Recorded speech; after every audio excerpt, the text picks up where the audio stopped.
pledge allegiance to the flag of the United States of America and to the republic for which it stands, one nation, under God, indivisible, with liberty and justice for all. Thank you. This meeting is being live streamed by Chelmsford Telemedia and posted to the CPS website for interested community members to access and watch. In-person public participation will be taking place tonight in accordance with the Chelmsford School Committee Public Participation Policy. Anyone speaking tonight during the public input portion of this meeting has notified the superintendent's office of a desire to speak and been provided with these guidelines. Upon request, written comments received no later than 12 p.m. on the day of the meeting will also be read and made part of the record of this meeting during the second public comment session. So welcome this meeting of the Chelmsford School Committee. Our first order of business is to approve the minutes from our meeting on January 6th. I move that we approve the minutes of the regular school committee meeting of January 6, 2026. Second. And just to clarify, because I know some people might have looked at the minute before, they have been revised from their initial, just to make sure that they align with what we need for MSBA. So our meeting minutes from last meeting are going to be a part of the packet that goes to MSBA for our feasibility study, our PDP, PS, whatever it is. PSR, whatever it is. And so they have to have a certain language, so we just wanted to make sure that language was correct, and so they did get adjusted, so I hope everybody saw that. Okay. All right, so we have a motion, we have a second. All those in favor? Aye. 5-0. Right. All right, next up, our Chelmsford High School representatives. Oh, thank you. On Saturday, the Chelmsford boys basketball team had their first annual shoot-a-thon fundraiser. This fundraiser had a huge turnout. It was filled with raffles, concessions, music, and games, and they're very happy for all who came and volunteered. And on last Friday, Coach Vitale of the CHS boys swim and dive team secured his 100th career win in his 14th year coaching after their big win over Central Catholic. And term 2 closes this Friday. With that being said, Thursday and Friday are going to be half days. Testing starts Wednesday and will continue into Thursday and Friday. The a cappella group, the Thursdays and the Crescendos will be performing and competing at the Any Voices competition this weekend. Congrats to them. And the class election process for 2027 has just started. Students who want to run are required to collect 100 signatures by January 30th, while their speeches are due on February 23rd. And last but not least, big night for the wrestling team tomorrow, senior night against North Andover, as well as the Lucas match starting at 6 p.m. All right, anyone have any good news to share? Sorry, I'm trying to do with the technology. Only good news I have is today is the 90th day of school. We are halfway Wow. there. Who would have thought? That is good news. That is excellent news. We made it halfway. Keep going. Half of us survived. It's not bad. Yep, we made it. All right, anybody else have any good news they want to share about anything? Okay, all right, we're now at our first public comment session, but I don't think we have anybody registered for the first part. We don't. No, we have no registered speaker for the first part. We have a registered speaker for the second one at the end of the meeting. Okay, great. All right, so we'll move on to new business. Sure. I will invite up Kelly Rogers, who is our coordinator for ELL and reading and Title I services, probably many more things. And Kelly is going to share some updates with regard to the programming that kind of falls under her domain. And she's got a lot of guests with her tonight.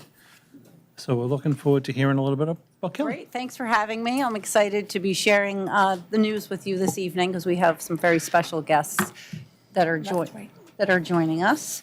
I've just been charged of this. That's exciting. So tonight for the agenda, we're going to be talking tonight about the ThinkSRSD writing framework that we've just adopted K through 8, which is super exciting. I'm going to talk about how it really accommodates all of our learners here in Chelmsford, and just reviewing our district training plan about, what are the steps we're taking to ensure that our teachers are trained and we have some ongoing professional development happening and taking place in the years to come.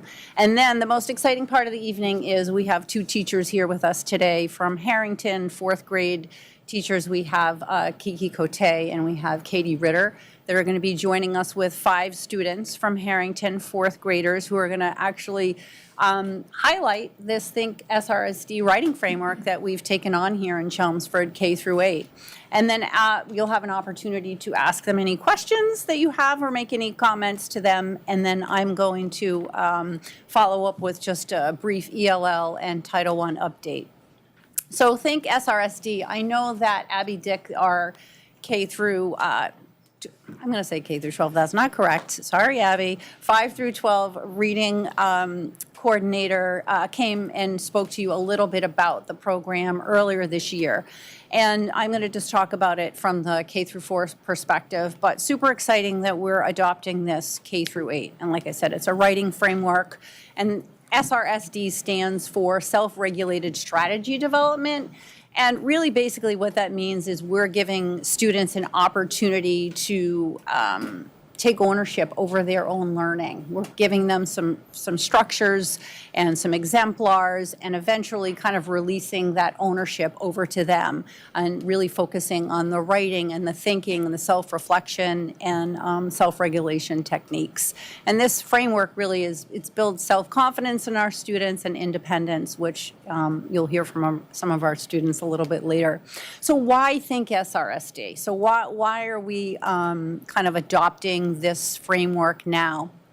Well, we know that writing is essential across all of our subject areas, and the examples that you're going to see tonight is how the ThinkSRSD program is being utilized in mathematics, in science, in social studies, and our ELA and our reading programs.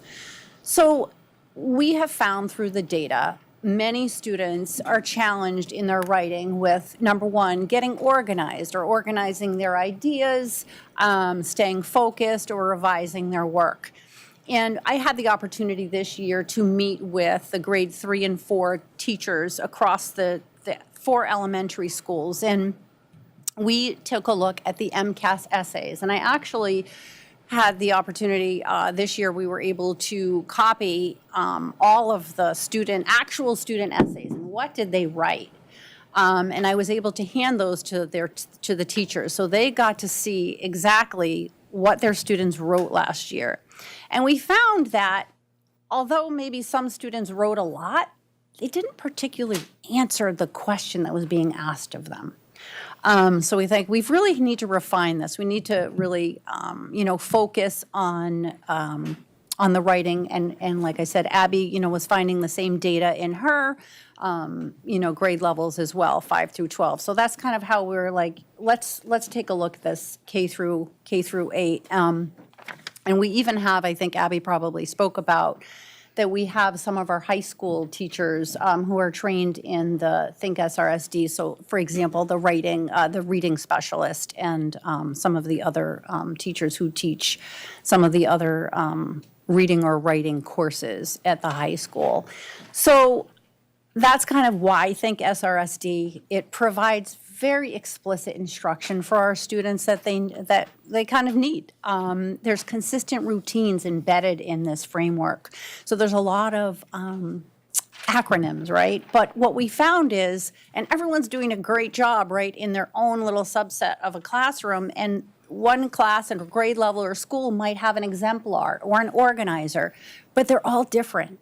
And so we wanted to make sure that we have some consistency, that all of the organizers and all of the language that we're talking about for writing is consistent. So if you walk into a kindergarten classroom or a 4th or an 8th grade classroom and they talk about the gist, what's the gist statement? That everybody knows what the gist is. And it's going to be so exciting, because I think about foundations years back and when we started, and how it builds upon itself, right? So for example, in kindergarten, these students are exposed to this, but now these 4th grade teachers in 3 or 4 years, these students are going to be coming to them and they're going to know the acronyms. They're going to know POWER is one of them, POW. And they're picking apart their essays, they're organizing, they're able to write, they're editing, and they're revising, and they're taking ownership over their own learning. And there really are just clear expectations for the students within this framework that I'm super excited about. Like I said, it's very explicit instruction. It's very structured and organized for students.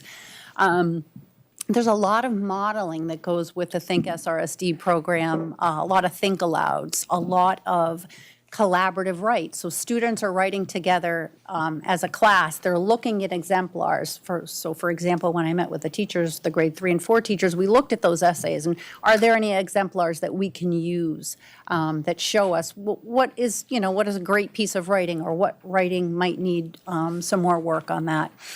And so through guided practice, again, the students are released to their own devices and they have some independence in their writing. But there is a lot of modeling. There's a lot of explicit instruction. There's a lot of hand-holding in the beginning to really teach students how to write. And I think that students really appreciate the structure. So students are learning both what to do and kind of, like I said, how to manage their own learning, and that's where that self-regulated strategy development comes in. So the ThinkSRSD in the K through 4 classrooms, super exciting. Like I said, it's integrated into all of our subject areas. So we don't only use this within our ELA or our writing block. It can be used for mathematics and science, which you're going to hear about in just a minute. It's aligned with our grade level standards. And like I said, it's creating a shared language within our classroom. So we have consistent language across our grades, across our schools. I'm super excited about that. So why this works for all of our learners, right? So some of our English language learners, students with, disabilities, it's very clear. They have very clear steps. It's very visual. They have built-in scaffolding, language scaffolds for the students, and it really promotes independence over time. Like I said, students very structured, and there's a lot of modeling that takes place that I think many of our students really crave and do well with. So what's our plan? Our professional learning training plan for the year is we have right now through our elementary teachers, we have about half of the staff who has been trained, half of the classroom teachers and some special educators who have been trained. They have participated in a 2-day virtual training. So it runs from like 8:30 to 3:30. It's been taking place over at the high school with me. And honestly, I just think that it's gotten such positive feedback, and I'm super excited about it. And the teachers have really appreciated that they have an opportunity to work with their colleagues across the district. So that's been great. So the goal is for all of our K through 4 teachers to be trained by the end of the school year. And we also have an e-learning component that was just purchased, and the e-learning component will be used for additional support. So for example, if a teacher has been engaged in that 2-day training and just kind of needs a refresh and kind of like, what did that lesson look like, or how should I teach it this way? They can go back and they can look online at some training videos. We're also going to be using that e-learning component for our ELL teachers and our reading specialists. So kind of support staff that need to know about this framework, so when the students come to them, they don't generally teach writing explicitly, but again, making sure that everybody is aware of the language and the expectations of the writing expectations of our students. So we have a K through 4 shared Google Drive that we use. We put all of our curriculum work in there, and that's updated each year.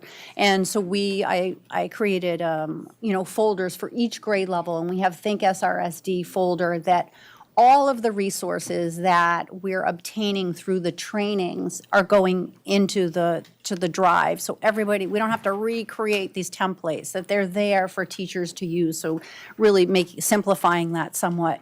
And honestly, it's been super exciting because ThinkSRSD resources are available. They have a Facebook page. They have a website as well. And I just loved one of the workshops, one of the 3rd grade workshops that I witnessed the teachers together, and they were engaged in the virtual training. And what the great part about this is, it's not just Chelmsford teachers. These are teachers across the country that are being trained in ThinkSRSD at the same time as Chelmsford is participating. And one of our 3rd grade teachers during this training was privately chatting another teacher that found a resource on Facebook, and they were downloading their resources, and there was just this great collaboration happening. So I'd love to see that.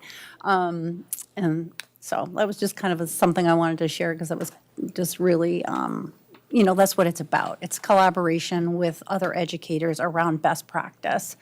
So opportunities for principals to participate in the professional learning. They have a leaders network that is available.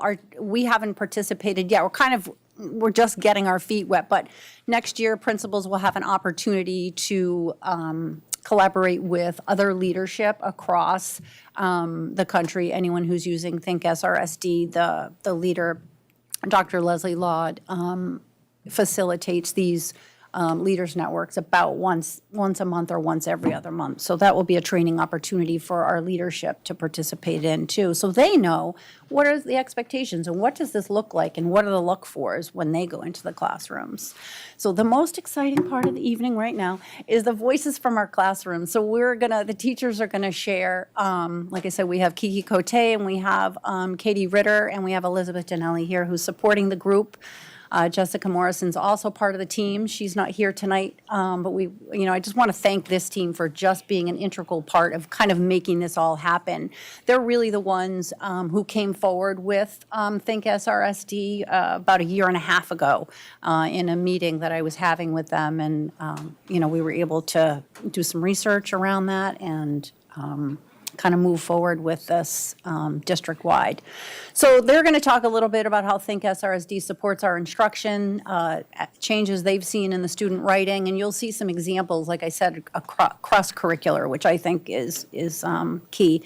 And then the students, we really want to hear what they have to say about how the ThinkSRSD strategies have helped them and how they feel more confident as writers. So I'm going to ask that group, the 5 students and the teachers, to come on up and you can share your story around how this, you can do your, you want to say here? Just make sure you have a microphone and. Yeah, so we'll do that. Microphone. Thank you. Yeah. Okay, and then you can slide the mic. Yeah, that'll work. Yep. If I move these out.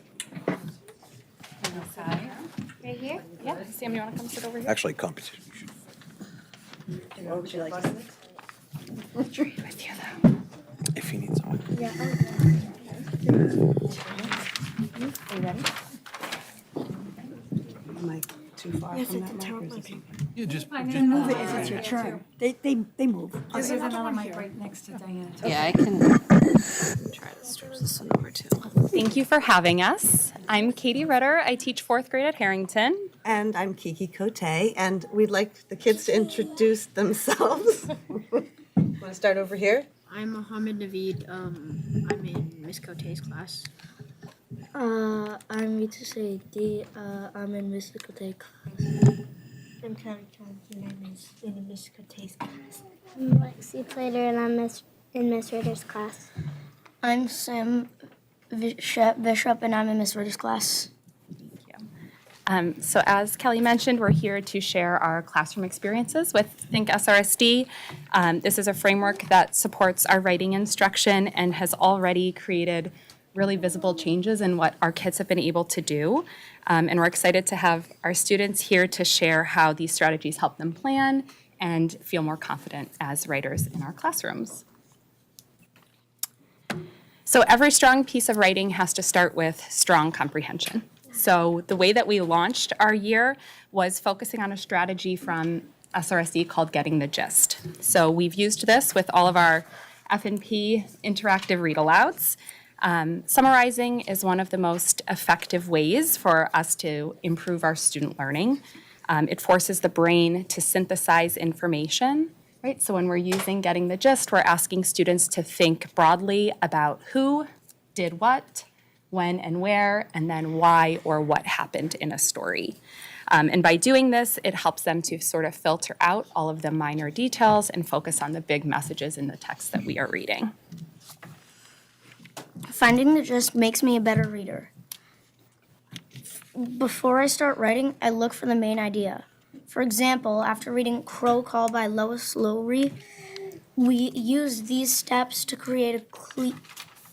write a clear summary sentence. As Liz and her dad hunted crows in the hills, they bonded. Finding the gist of just one part of a text helps me because I don't feel overwhelmed by the whole book. I have one sentence map for my brain to follow before I even pick up my pencil to write my own ideas. We always start by using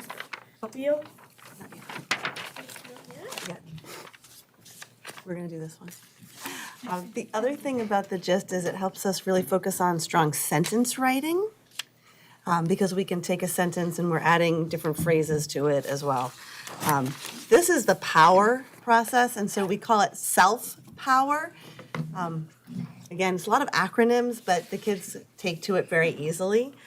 This cycle starts with positive self-talk, 3 Ps, pre-reading the article or the book for the gist, pulling apart the prompt or the question that we're going to be asked, and then picking our ideas for the prompt. And then finally, we organize, write, edit, and revise. And we do have a little song, and when we get to the right part, do you guys remember how a song goes? Right. This cycle is so effective because it addresses both the cognitive and the emotional parts of the writing. And research on SRSD, Clay, you're going to talk when I'm done. Okay. Research on SRSD shows us that kids who use these mnemonics can recall information more easily and effectively than without. It demystifies writing by breaking it into these manageable steps. We always start by using positive self-talk. Before we start, I say, I have a plan and I can do this. If I get frustrated, I take a breath and look at my power chart. It helps me stay in control of my work. When we pull apart the prompt, we ask ourselves a question. The question asks me to do what?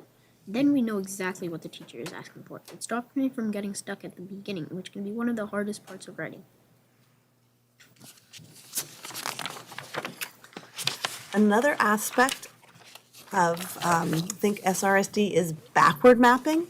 And this is where we take an exemplar and we show them a finished piece of writing and think about how that person who wrote it organized themselves to start with. So we think about the thinking behind the writing. And this is a way of not just telling what to do, but also showing what to do.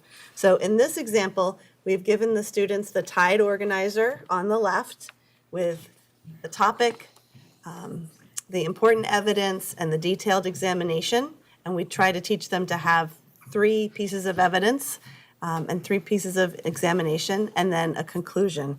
And we look at how, you can see there's 2 exemplars on this.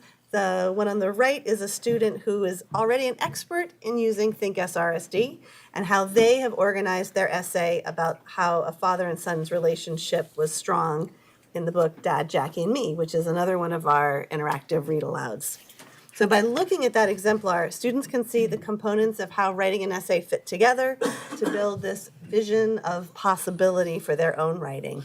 And by seeing a finished product, they know what a well-written essay looks like, and we can reverse engineer it to look at components like the transition words, what language the author has taken from the actual book, and the detailed examination.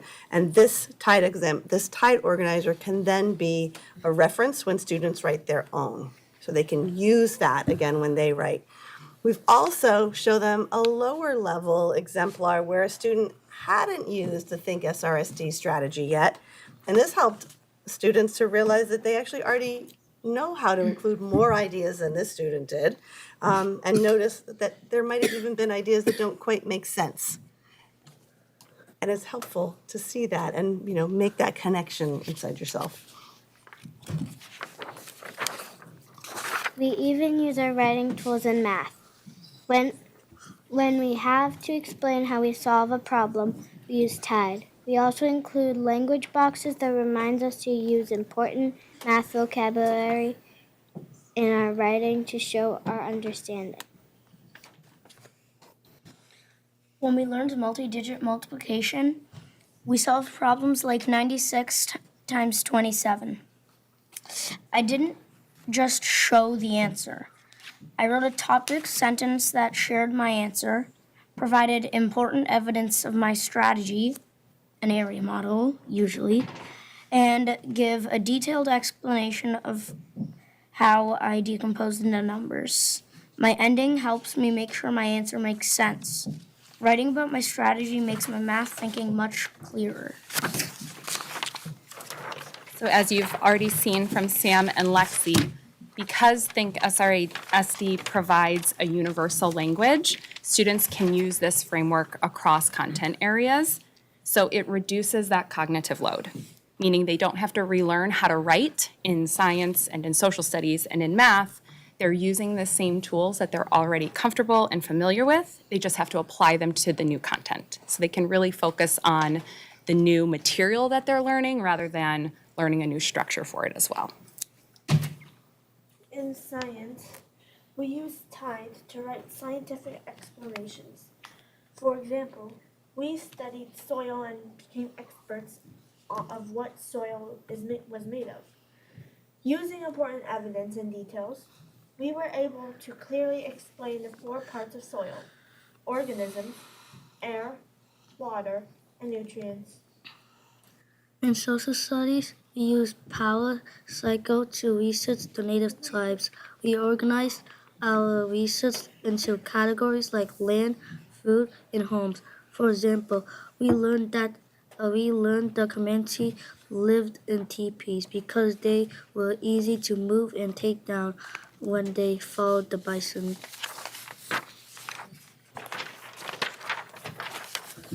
Because we used the TIDE structure for our notes, it was easy to turn our writing into a multimedia presentation to share with the class.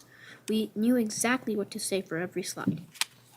So as you can see, whether it's collaborative whiteboarding like you see here in science, or it's a multimedia presentation where they're putting each of their pieces of important evidence and details on individual slides, the structure is staying the same, and they're learning how to use that flexibly for whatever the needs might be for that project.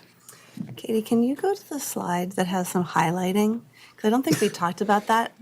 Another thing that's really exciting to me is that each section in a piece of writing has a different color. So the topic is green for go, and then we have a yellow for important evidence. That's going to be something that is not your idea. It's going to be from the text itself.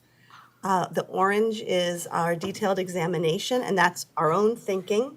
And it's red, but we don't really have red highlighters, so we use pink for the conclusion. And you can see that we put that on the organizer, and then students can actually go look at their own work and highlight it and say, oh, did I include that? Oh, wait a minute, you know what, there's no pink on this essay. I forgot my ending. So it's really a way of self-evaluating as well. So ThinkSRSD has given us and our students a universal way to organize their thoughts across every subject we teach, and it's helped us shift them from completing assignments to actually developing strategic writing skills. We're really excited that Chelmsford has adopted this framework and is training all of us in it. Anybody have any questions from the committee or comments? Quick question. This is the question part. Okay, so, Can they say thank you? of course. We all say it, remember? Ready? 1, 2, 3. 1, 2, 3. Thank you for your time. Do you have any questions for us? Well, now I have I questions. don't think I Now I have questions, hold on. Before, Susan, I thought you had a question. So my first question is to clarify, is this is the first school year you are using this? Yes, ma'am. Yes. Our team was exploring this last year. It was something that we had found out about, did a little bit of research. I had asked Rob Aslin for funds to do the e-learning course to learn about it ourselves, and we sort of pieced together some parts of it to try it out. And we saw such a change even in our students at the end of last year, in the spring, that we were really excited about it and talked to Kelly to see if it was something that we might be able to explore further. So formally, this is the first year. So I really thank the administrators for taking your ideas to heart and coming up with something. We had a presentation last year when this was not being used, also 4th grade writing. I am astounded at the improvement. It's very noticeable to me, and I'm an educator, as you know, so I recognize good kids writing. I'm astounded at the improvement, so this is a great tool that you've discovered. Thank you. So nice work, all of you. Thank you. Chloe, did you have a question or something you wanted to add? I want to do it. Okay. I've also never known better because I never knew where to put anything. Yeah, those organizers. I just are knew really there was an helpful. ending, words, and then an end. There was a start, words, and then ending. That's all I knew. I'm very empathetic of that. I get that. Did you want to say something? Did you say? Yeah. How come for 2 slides, both of those were like mine, like what my writing, and one of them, that one, and one of the, no, the drawing one. The gist one. Oh, the gist one. Yeah, about Liz. Yeah, Must have that done a one. good job. Yeah. You did a great job. Thanks. You're an exemplar. That's why you're here, right? Yeah. Lexi, did you want to add something?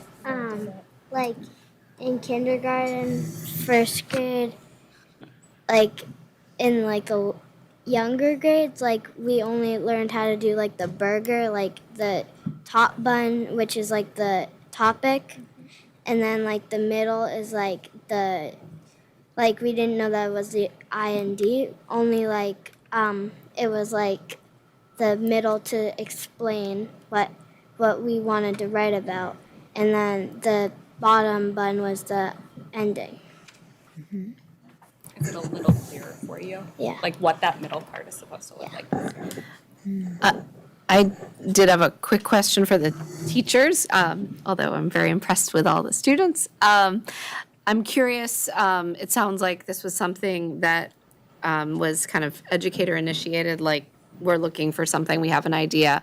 But I'm curious, was it something that you all discovered because there was a gap, there were not sufficient strategies? Was there an insufficient prior curriculum that you all have been using or framework?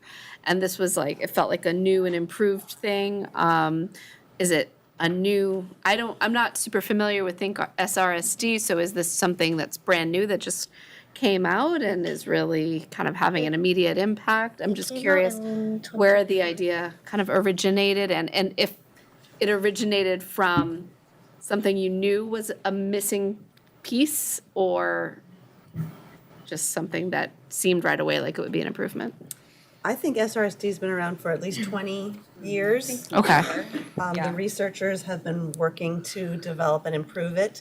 ThinkSRSD is a more, I'm going to say, public access way of getting into it. There's another program that's just SRSD. Yeah, I'm more familiar with that, which I think of as a special education program. So this is universal, this is for all students.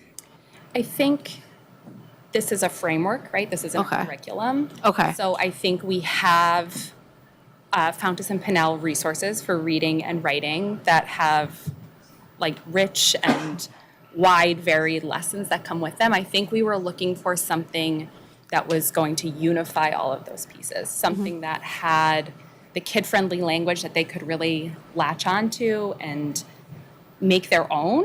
And I think this is sort of that. So it's not replacing something, it's more a supplemental It's more like piece. an approach. Okay, a strategy. And I think what's important to think about with it is, just like the kids said, they've had organizers. We've talked about, we've had organizers that are really, really similar to this through all of it. But somehow this just gives that explicit instruction, has taught us to model it, has showed us this backward mapping strategy, the highlighting. It just brings everything together, and it brings the reading and the writing together, where we think about this gist, and now we're going to actually turn that gist into like the topic sentence in our paragraph as time goes on, so that we're really giving them those tools when they turn to MCAS or any other writing that they do in our class. They know what to do. They've got that, they've got this whole self-power in their head, and we're teaching them over time. We're giving them some framework now, since this is the first year, but as it builds and as we get kids who have already done it, we'll start having them, like this slide shows, writing their own organizer, writing their own gist organizer, so they can do that on any piece of paper at any time. I think it just has so many components that match up with what we want to do, and that so we can use it like, with the reading, with the math. And I think the cross-curricular is what's really been an aha for us. I think I just went to the training, and the next day we did that soil. It just fit so perfectly with everything we were doing. And I know you were like, hey, the math. I think this could work exactly to explain our thinking for math, which is an area we're trying to get the kids to do more of, is writing about their thinking for math, but they don't really know how to get started. And when we show them it's the same, it makes it much easier for them. That was actually a student in my class realized that they could use TIDE to explain math. And I was like, that's a great idea. Let's formalize that. So, okay, Dennis. Can I say something? Yes, sir. I'm going to go in agreement with you, what you said, Susan. This here, the writing is just so, it's great. This is great. It's brought it up to such a level. That's terrific. I don't know this young man's name. This is Sam. But Hey, Sam. Sam, you made a comment that I thought was really, really important, which is that this writing methodology has made you a better reader. And to me, that is worth so much, because what you're doing when you're reading, I think, is you're trying to figure out how that person thinks. And, right? And then when you're writing, you're trying to figure out who's going to listen to me and how are those people going to think about my writing. And this is absolutely amazing that you can do all that writing in paper. And it's all of you, but when you made that comment, I thought, wow, this not only empowers what you're doing in your writing, it also empowers your reading. And it's going to help you all throughout your life. There's no question. What I've always thought is some students can get this naturally. It takes some time and a couple of years, but this is a methodology that you just teach everybody, so everybody gets it from ground level. This is absolutely wonderful. It's great to see. I'm just sorry we didn't do it earlier, to be quite honest. And thank you to the teachers for being here, bringing your students, showing us, making us feel great about what's going on. And in addition, for really empowering them, which is what this is all about. So, thank you. John, anything? Yeah, so when you guys came in, I made a joke and I was like, did you guys all do your homework? And then a bunch of you said yes, but you actually all did your homework, and thank you for that. Second of all, it's super brave to come up. You did, I know, I saw. I love it. I'm super happy too. And I'm super glad that you're all up here. It's really hard to speak in front of a lot of adults and a microphone and all that stuff. It's super brave, and I really appreciate it. You have a question. I can see it over there, young man. But listen, you guys all really came out here. You did a great job. You're doing great work with your teachers, and we appreciate you coming here and talking to us like adults. Adults need to hear from kids sometimes. And just to piggyback on that, what's great is you all seem very excited about it. Yeah, And yeah. that's half the battle. Reading, writing, sometimes kids see it as a chore, but you all seem very excited about it. You seem, really understand what you're supposed to be doing, that's great, so. I just want to, if I could just say thank you to the parents and caregivers, because you took the time to bring them, and you're also supporting them in what they're doing. And that is really, every time we had a presentation for these grade levels, you've got to come along. So truly, truly, we appreciate that. All right, anything else? All right, well, Can I do this? Oh, Can I sorry. get, Oh, sorry. I was gonna say, can I get one picture of you guys? And then I'll send, nice smiles, and I'll send this to your teachers. Oh, 3, 2, 1. Excellent, okay. they look great. Can you have a teenager check that and make sure the photo came out? I good? got a good photo. Patrick, you check his phone. He said it was all right. I was looking when you said You have a question? Yeah. Maybe Good. the guy has a question. Okay. Thank you, guys. Good? Everybody good? All right, well, thank you you. all very much. Great job tonight. Thank you so much. Me too, I thought you had a question. Always get 2 more slides. I thought Yes, you had yeah. a question.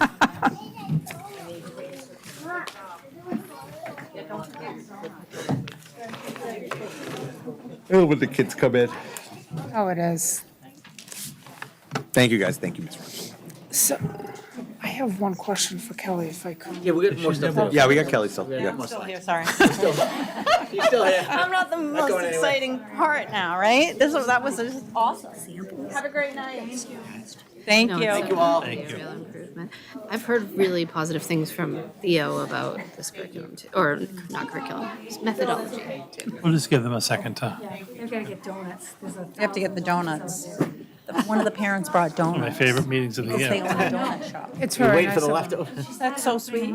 They're gonna ask to speak at school I didn't see committee any meetings donuts every in here. month if they get Oh, donuts. you're gonna get, No, I there's don't so want many. They're coming your way. There's kids that age to talk. Am I? I'm like, No, that's great. I know we're on live, but I do love. I know, I'm like, you're getting donuts. I love donuts. For all the viewers at home, if anybody. Exactly, I'm like, you're getting donuts. All right, Kelly, we're back to you. All right, okay, awesome. So that was just a feel good, right? There's Yeah, that was great. things happening. I'm just, it's awesome. So if you have any questions for me afterwards, I'm happy to answer them as well about the Well, can I program. ask one thing on the development? But I wanted to touch base a little bit about This? the, Let her just face that one. Okay. I'm sorry, what? do you- No wafer. Okay. It's all right. Oh, wait. Should we shut the door? Oh, they eat the donuts? Yeah, I think so. Hanging out there. Yeah, you want to just shut, yeah, I'll take care of it. okay. Thank you. Okay, you wanted something about the prior presentation? It's about this. Okay, go ahead. On the training. Yeah. And, for the teachers, are you including the special ed teachers? What's happening with them? Yeah, so we have had a few special educators participate in them. It really depends on how that particular special educator services support students. Okay. So if they're pushing into like there's some models where special educators push into the classrooms. It depends on the grids, right? So those special educators have been participating in the program, yes. Okay, because And then principals have asked me like, oh, can so-and-so come? I want them to be part of the next training. So we've had actually 2 waves of training so far. We're about to embark on our 3rd wave, and so we just keep adding more staff members to that. Okay. But yeah, it's great. It's a great program. Like I said, everybody will be knowledgeable and trained in some way in the program. great. Okay. Anybody else? Before we switch over? Yeah. Yeah, on this topic. I'm curious, and this is sort of related to a later item on our agenda about curriculum adoption and things like that. This isn't curriculum, this is a strategy or an approach, but it is something that we're talking about being kind of part of the universal language and strategies being used K to 8. Is there an established process by which our district chooses to adopt things like this that mirrors the way that we adopt, say, purchased curriculum? Or with things like this, is it more at the behest of educators who pilot it, report back? Yeah, I and mean, it's because this adopted? is not this is a framework. Yeah. These are just strategies that you can use. It's kind of like, we're not purchasing a program. Right. There is no program to purchase. So these are like the educators said, the teachers, that it's just strategies that are being used. So it doesn't go through a formal curriculum adoption. It's just that we found, and you asked like why, it's just that we needed some common language. That everyone was teaching writing, but we were kind of teaching it in different ways, right? So let's collaborate and have some consistency, like we do with our curriculum, which is a great thing in Chelmsford. So it's all So the positive. aim was, among other things, to get the common language, which I'm hearing. I mean, I have a 6th Absolutely, grader who 100%. is using the same language I was hearing these kids use today, which is always I really nice. know, right? It's crazy. In kindergarten, they're talking about the gist, and then by the time they get to 4th grade, they're going to be able to be like write that gist statement in a minute and know to find that and how to do it. So all positive things for sure. So I heard you talking about, some special educators potentially being trained. Did you say some ELL educators are also being trained on this? Yeah, so that was the e-learning component I spoke about that we purchased. So they will have an opportunity to engage in that professional development that it's not, so the teachers are doing live virtual training. This is just, it's recorded. So yes, absolutely. And we just purchased that, just paid for this week, as a matter of fact. And those highlighters Joanna was really excited about. Boxes and boxes of highlighters. All right, anything else on this? Okay, well, All right, awesome. So I'm going to just shift the focus to the English language learner program that I also support. Not much has changed since the last time I came, which was back in the spring. We have 241 active Ls. Formal English learners, which sometimes we call FELs, it's a formal English learner. There are 276 students that are considered FELs in our district. And I just wanted to make note of that number because those are the students who have exited out of our program. And once you exit out of our L program, you're monitored for 4 years. So we, by the state, are obligated to monitor the students for 4 years after they exit the program. And if, in fact, they aren't making adequate progress, then we have opportunities to put them back into the program if that's what the support team, like the SST teams, warrant, they think is necessary. Opt out, so the parents always have an option of opting their students out of the ELL program. And we have 30 of those students who have opted out of the program. If they opt out of the program, they're still obligated, the students are still obligated to take the yearly access test. That's via a state mandate. And we have 4 SLIFE students, that's students with limited interrupted formal education. So we have 4 students right now in the district who have been coded as SLIFE students. So just a breakdown of Ls by level, and you'll notice, and I always talk about this, the elementary level, we have 165 L students at the elementary level. And you can see as the students get older and our higher grades, our numbers decrease. And the reason for that is because the trajectory for students to exit out of an L program once they begin or once they start is 5 to 6 years. So if they enter our program in kindergarten or first grade, by the time they're getting to 5th and 6th grade, they're exiting, that's the trajectory, that they're exiting out of our program. And of course, we have students that move in and transition all of the time. But generally, that is why our numbers are definitely lower in the middle and the upper grades at the high school. So we have currently 77 languages spoken in the district. English, Spanish, Portuguese, Gujarati, and Khmer are the top 5 languages. Our ELL students are currently engaged in our access testing, which began January 5th, and it actually runs through February 27th. It seems like a very long time, but each student has to take 4 subtests for the access test, so reading, speaking, listening, and writing. In order to complete that. And then the results are shared with the educators and the parents, usually the end of May, the beginning of June. And that's how we kind of can determine what our numbers are going to look like for the next year based on how many students exit out. So community events this year for ELL night, what we did is we actually met at the Chelmsford Public Library. And so parents had an opportunity to tour the library, tour the space.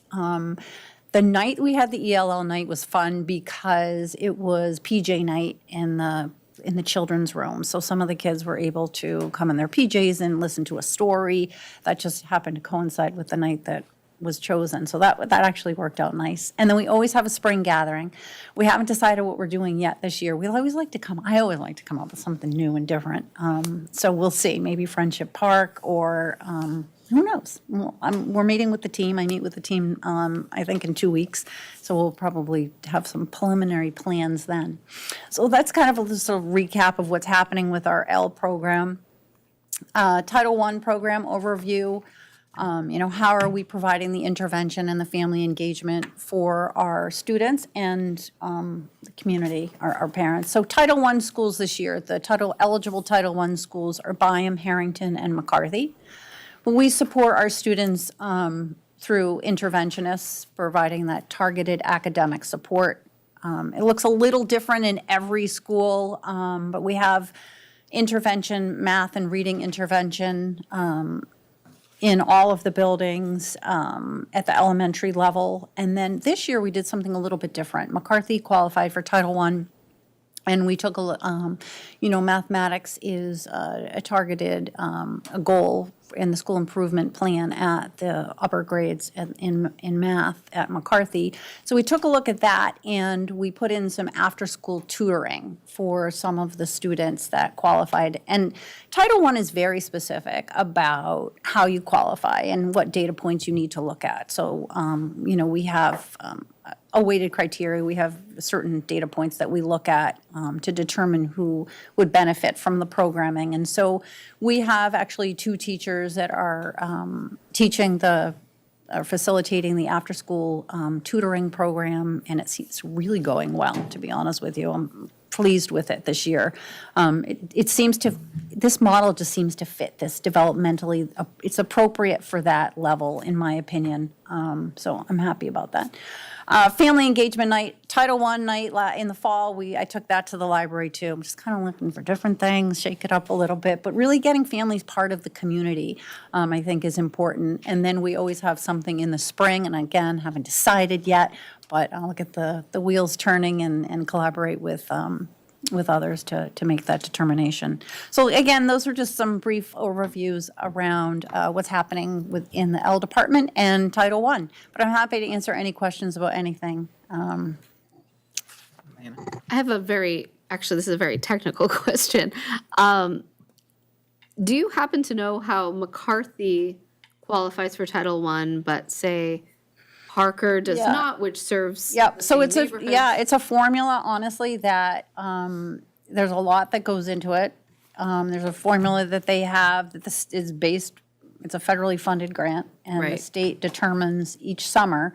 You get a spreadsheet, basically, and it has all these fancy numbers, and you download certain things, and it's based on a percentage of low income. Yeah. And so as a district, I should know this number, but I'm going to make it up, but I can verify, it's around like 18%. And so any school that's under that 18% does not qualify. Anyone it's about 18%. Correct me if I'm wrong, but I think I'm right. Yeah, I think it's So it's but it's right around. like 18.9 maybe? So, and it changes every year, Right. right? So if the school is above that at that number or above that number, they qualify. If they're not, they do not qualify. So it's a formula, and it's in a spreadsheet, and it lets us know every summer who qualifies and who doesn't, and some years it varies. So it literally could come down to like where some families move through the district and what Can. schools they're concentrated in. and Right, things. yeah, we don't determine that at all. Yeah, no, I understand that, but I'm But just. that's how it's determined. It's based on that low-income number, which has a certain formula. And if it's at or above that number, then the school qualifies, and if it's below that number, then they do not qualify for that year. Thanks. So mine's kind of piggybacking. It's also a kind of technical question along those lines. All right. So I saw that there were 3 schools that actually qualify for the Title I grant money. But we have the interventionists at all the elementary schools. Is this really Right. just for how you fund it? Or do they get different, are there more interventionists at Byam and Harrington compared to Center and South Row? Or is this just how it gets paid for? Well, that's how it gets paid for, correct? That is how so there are different lines. So the interventionists at Byam and Harrington get paid out of a different line than the interventionists. But it doesn't mean we at- don't have the interventionists. Correct. We have the same services at the other schools. Yes. Okay, that's what I just wanted to clarify. But Title I is I just have to clarify, like Title I is very specific about what you can and can't do, right? Because it's a federal grant. And so, for example, South Row has an interventionist, but they could utilize that interventionist in a different way if they wanted to. So they have a little bit more leeway. Title I is, we have a lot of documentation that needs to take place. There's a lot of family notifications that need to happen, right? Because we have to be in compliance in order to receive that federal funding. Okay. That answers my question well enough. John or Maria? In terms of comparing the qualifying schools to the prior years, do we usually have 3 schools? Is that the number usually About it, in the district? yeah, 3 or 3 4. to 4. Okay. Yes, correct. Wonderful. And a question for you on the ELs. It's interesting about the SLIFE, right? So we've got 4 under that category. And do we track that at all? Yeah, so it has to be tracked by the state.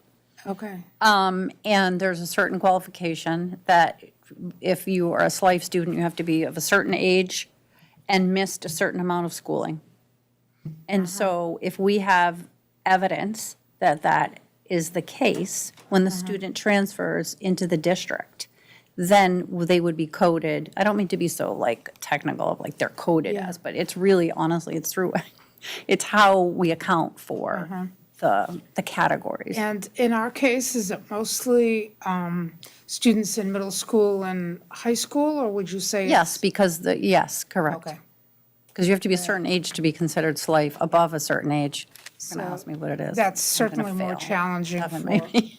Certainly more challenging to acquire the language. Oh, absolutely. And then somebody tell me what SLIFE is now? Yeah, so students with limited interrupted formal education. Oh, so maybe they came here So- from a place where they didn't have education? Correct. So like Yeah, we yeah. sometimes will have a student who will was come to the interrupted high by school, war. but they haven't been in school for 5 years. Yeah, that makes sense. So then It's only 4. they would be considered SLIFE. Okay. Yeah. Yeah. Yeah. I'm glad that you have, I'm glad that you track that because I work with refugee families and people that are away from school for a long time. It's good to Yes. see that you track Exactly. it. So Yeah. then that's a great information for us to have as to what kind of supports Yeah. we need to put in place for these students. I asked because I was going to make a I'm just living this life joke, and I was like, I should not make a joke about it. No. But I'm just living this life. Yeah, so the interruption can be war as well. Yeah, or- unfortunately. It can be a lot of things, Maybe right? it's so many things. Okay, so the opt-outs are, when we do the tracking, because we now have quite a bit more data points in our system that we can do, right? When we track these students, do we find that, once they're out of the EL, and how do they do? They rarely go back, rarely. It's, I can count maybe 2 that I know That of. return? Well, I think if people opt out, they may feel comfortable. Or- Well, I thought you This were is not talking about opt-outs. Oh, I you thought- were I thought talking you about This the. is the former ELs. Yeah, the Got it, fellows. got it, Yeah, sorry. Yeah, right, exactly. that's fantastic. It is, it's great. Yeah. Now, with the numbers in general, are numbers holding steady? Are they going up? Yes, They going they're down? not going up. Right. I do have one comment, real comment. Well, they can't be. Yeah. Can I make my real comment? I just want to thank you for coming, as always. Great work. Thank you. I really appreciate what we do for the district, and no questions. Oh, thanks so much, I I appreciate it. am living this life, though. All right, any other questions or comments? Joke I've ever made. All right, well, thank you very much. Thank Yeah, you. Kelly, thank you very much. You gotta It go home and tell Thank your you. dad that joke, because your dad Take care. will Nice to use it. see you. was Thanks good to for see the having me. kids too. They did a good job. Thank you. I'm just gonna beat it up till he's dead.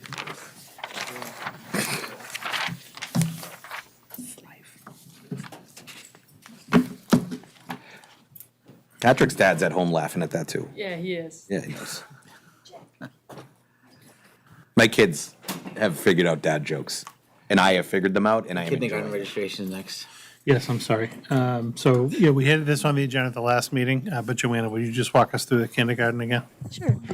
This is just a reminder that on January 27th and January 28th, that's next week, we are going to have kindergarten registration for families.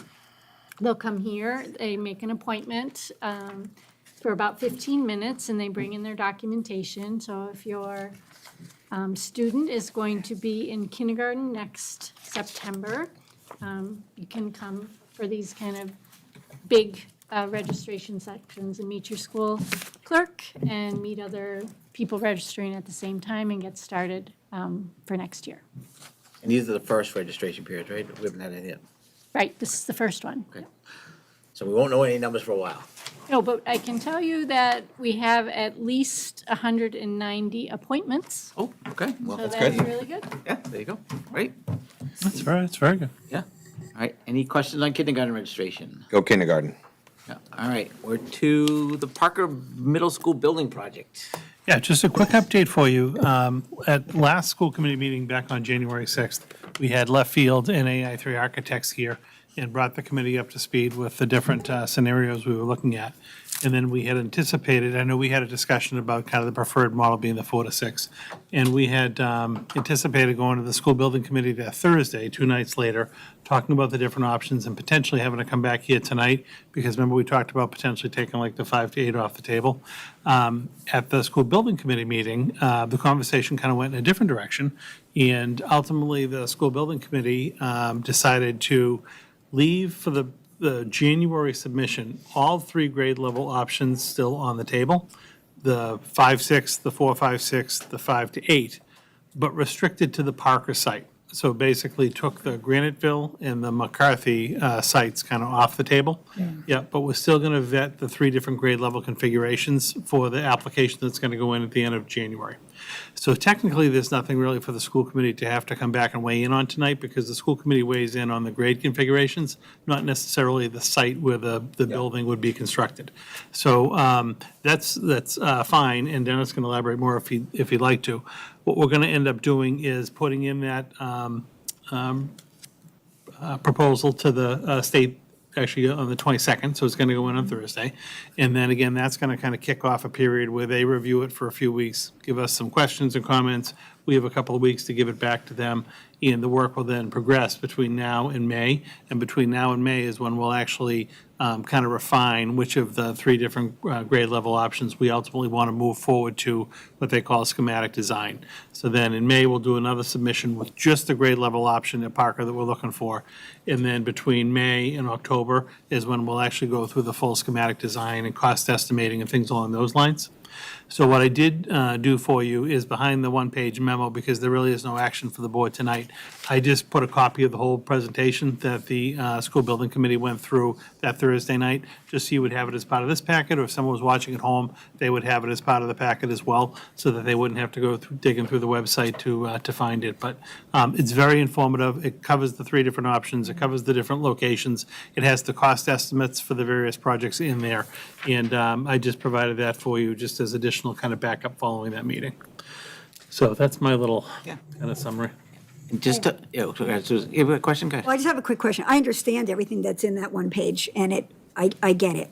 But at some point, does the building committee consider the fact that the grade 5-8, because it is significantly more expensive, that we may have a great difficulty getting the town to approve the amount of money that would cost and the debt exclusion and all of that? Does that factor into the ultimate decision? Therein lies a problem. So what we were trying to do is try to whittle things down. And one strategy would be to eliminate one of the grade options. And, one of the proposals was to get rid of 5 to 8 because of what you said. But then the other end of it, that leaves you 5-6. 5-6 doesn't really help us on the other end either. So it was really no good one to get rid of, because we don't really want to keep either one of them. So the compromise was sort of, if we stay at Parker, we keep all 3, because, MSBA wants to see all the different options, including the code, including the reno, including multiple grade levels. So we can't just say, this is what we want. So we have to slowly whittle it down. And so this ended up being a good way of doing that, is if we kind of concentrate on the Parker site, then the design team can kind of concentrate on, okay, these are what our possibilities are there. We also keep all the options that MSBA wants, and then from that 7, we can hopefully whittle it down to 1 by May or whatever it is. Yeah, we have to get down to 1 by May. Yeah. And again, I thought the dialogue was very good among the building committee. It kind of came down to, I think the building committee also likes the 4 to 6 option. It's kind of the sweet spot. It's right in the middle of providing a new school for not only 2 grade levels, but really 3 grade levels of kids, and it helps with the elementary enrollment. I think the concern was if we did take the 5 to 8 off the table, as unlikely as it is to go forward or even to, potentially get funding, the 5-6 doesn't do anything for us with regard to the elementary enrollment. So to take the other off the table when the other isn't helping with the enrollment at all, isn't going to fully kind of project for the community that we've looked potentially at those 3 options, and giving it a little bit more time and doing it confined to the one site seemed to make the most sense. I agree with all that. This is more an observation than a question. I thought it was really interesting to see when, this is my first exposure to seeing some of the cost predictions or estimates that were in the form, and to see that some of the renovations would be significantly more expensive than new construction, which I think is a really important factor for lay people like me who know nothing about buildings and architecture to learn, because I think when we see the cost of the project eventually going in front of the town, I think it'll be very quick to be like, well, why couldn't we just renovate and fix what's already there? But that can come with its own extremely expensive costs. Yeah, both renovation costs at Parker would be more than the new building costs at Parker, if you look at the numbers. Exactly, and that, I mean, I think that's something that is not commonly understood to be true. I was certainly surprised by it. And doesn't solve our problem unless you increase the size of the Yeah, but even if you did, existing. so if you did a 4, 6, or 5, 8, Right. addition, it's still gonna cost more than if you just built a new building Absolutely. on the part of the field, Yeah, so. and it was interesting to see that, although the state indicates we've lost, what, 15,000 students overall in Massachusetts? And all of this, it's 15,000, 12 to 15,000? I don't remember. Lower enrollment throughout the state of Massachusetts, not true for our district. Right. We have increased in student numbers. So that's really important for us to keep in mind going forward. That, we still have to explore these options, even if that number of students has decreased overall throughout Massachusetts, not here. Yeah, no, not here, and even like our 10-year enrollment projection still has us increasing over 500 students. So it's important that this project not only provide a new facility for the Parker staff and students, but really try to help us with the enrollment issues that we're going to have at the elementary level. We have one shot to kind of do this. Right. And just a heads up that, once this goes to MSBA and they give their thumbs up or say, okay, we're gonna fix this, we are gonna need to do some more public forums Oh, the public forums are going to begin again in the springtime. in the spring, so March, Yeah, April. I'd say we're right gonna- after February vacation, Yeah. so probably sometime again, yes, March, April. Yeah, so. Because we do have to get geared up for that May submission. Yeah, I think that's great. And one other thing, just, I believe this, we made a correction or we made a change. Our next school building committee meeting is gonna be the 19th rather than the 26th, is that correct? Yeah, originally, we had moved the meeting outside of the February vacation week, but then the members of the committee don't have any conflicts with February vacation week, so we just decided to keep it. So we're going to meet Thursday, the 19th, is it? 19th, yeah, Yeah, so. Thursday, the 19th, the Thursday of school vacation week. So if anybody's looking at the slides for this packet, it has the 26th date still, but there's gonna be the 19th now. Okay. I'll make sure the website's updated. Okay. All right, any other questions on the building project? Thank you. No, yeah, Thank we'll- you. Yep. We'll keep updating you. All right. Next up tonight is Linda's just going to share I know we've been talking about this for a bit, but an update with one of our curriculum adoption timelines. So yes, it was literally a little over a year ago, we just talked about the whole curriculum adoption process, and that was on November 19th. And we did talk about 4 different things, the different stages of adoption, instructional materials, the timelines, what the science of reading was, because that's one of the biggest hot topics that are out there, and then just our most recent adoptions with ELA and then math specifically. So you can, I gave you the hyperlink if you'd like to go back and go through that presentation. If you have any questions, you're welcome to always contact me. So moving forward, though, so on October 29th, right, so this bill has come forward. This was a bill that came forward beforehand. It was actually brought down, and now it's come back again. It's H 4672. It's an act relative to teacher preparation and student literacy. It actually has 3 components to it, but the component that I'm going to focus on tonight is the early literacy piece. It also has a piece on there about financial literacy as well as syllabi literacy. That word literacy just kind of went all the way through it. But for tonight's purpose, I'd just like to focus in on the piece on early literacy. So English language arts scores just across the Commonwealth in general have been lagging behind pre-pandemic levels, right? And so almost 60% of all students in grades 3 through 8, and again, this is the state of Massachusetts, are not meeting or exceeding expectations in ELA, and 50% in grades 10 were not meeting that as well. So additionally, the Department of Elementary and Secondary Education was seeing more of an achievement gap too between racial and ethnic student groups. So with that came the focus on what is happening with ELA specifically. So this bill came to fruition. So really, it's focusing on K through 3 only for this bill. So it's about the foundational readings, and that was that science of reading that I talked about back in November. And it defines what evidence-based early literacy is, like what is the scientific research around that? You always hear science-based or research-based curriculum. That is what this bill is focusing on. And what they want to do with this bill is make sure that DESE has a list of high-quality K through 3 literacy curricula. So what has happened is this has passed the House. It hasn't passed the Senate yet. So that is going to the Senate next. But with that, we're trying to gear up. These are the conversations that Dr. Lang and I have been having since, obviously last year, but more recently when this bill came through and passed the House. It kind of like, to be honest with you, it snuck up on me. It came in like one of our briefs. I was like, oh, I didn't even realize this went back out. So we've been having these discussions of like, how does this affect our curriculum adoption timeline? And I'm going to go through that with you because it's important to try to be ahead of the curve when you can, rather than waiting for something to then be mandated. So what this really means is we have to look at just the ELA adoption timeline that's been happening in the district in general.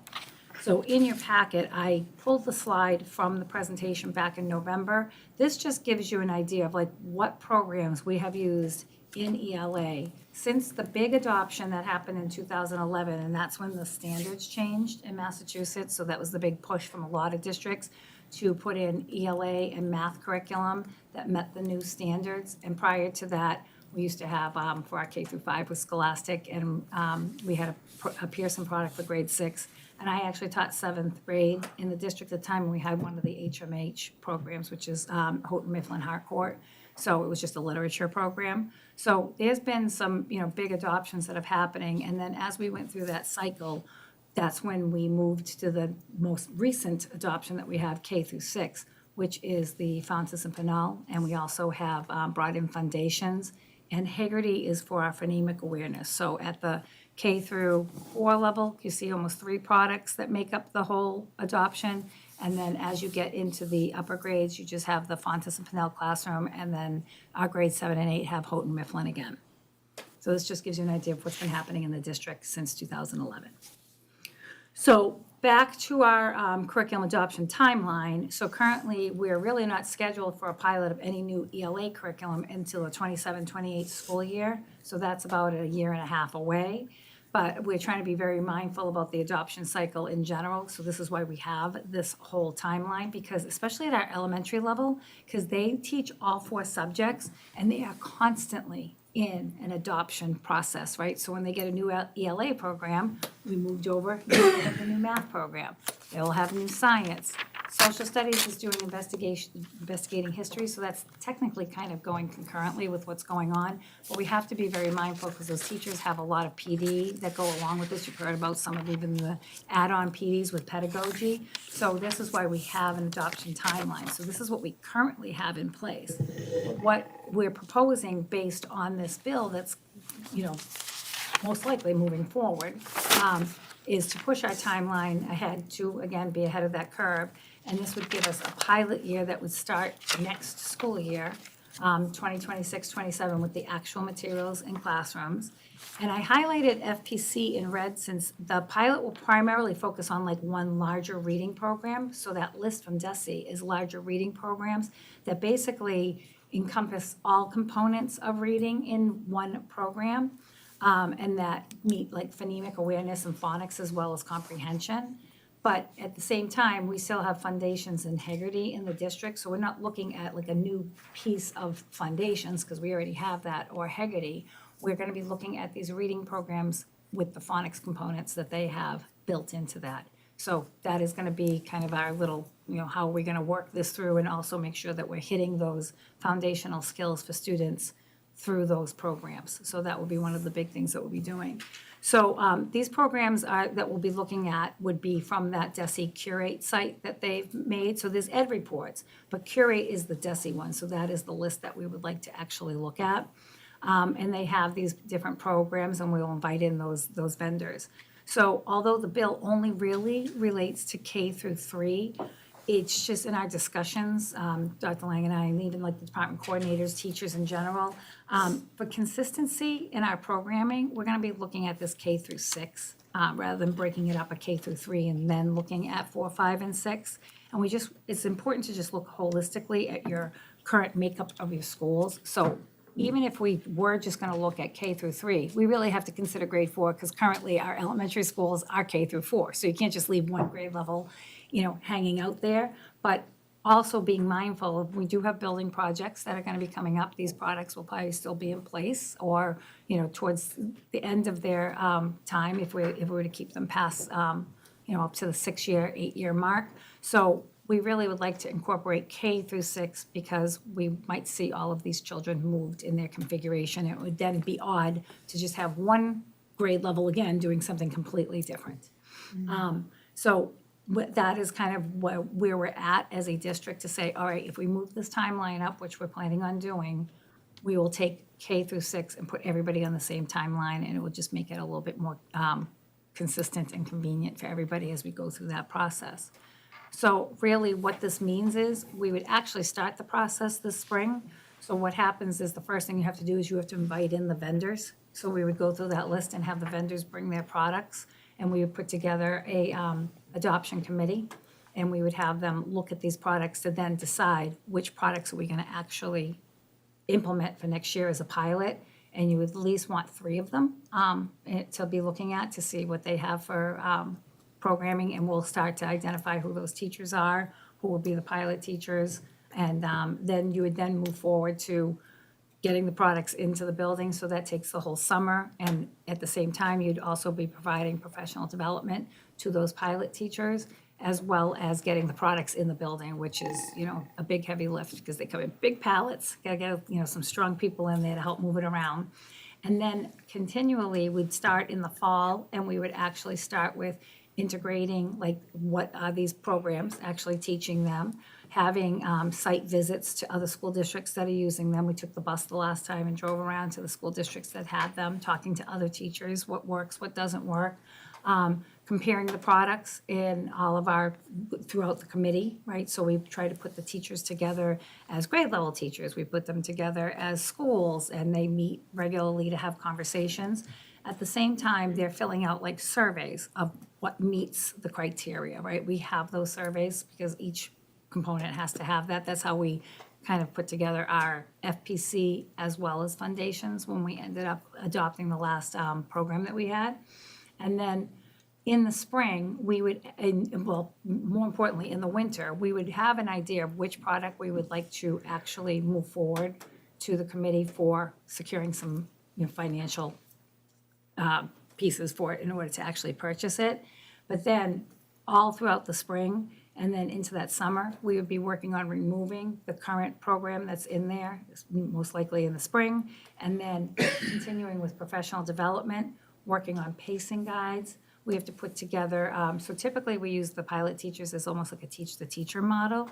However, some teachers brand new to the district, move grade levels, so we end up putting together like quick reports, like quick ways to actually, how do you open up, what do you do on day one when you have these materials? Because teachers really clamor for this stuff because they want to plan. So that would take a lot of that work in the spring and the summer, and then that fall of 2027, everybody would have that new product that they, whichever program would go with, and they would end up teaching it, and we would continue with the professional development. We usually tend to do a 2 to 3 year professional development on any new curriculum that we have for the district. And then talking through those committee members, team leads, everything to get how is it working. And as we do our walkthroughs, we just continue refining as we go. Questions? I don't have questions, but I do have a lot to say. But if anyone has questions first, ask them first before I. Okay.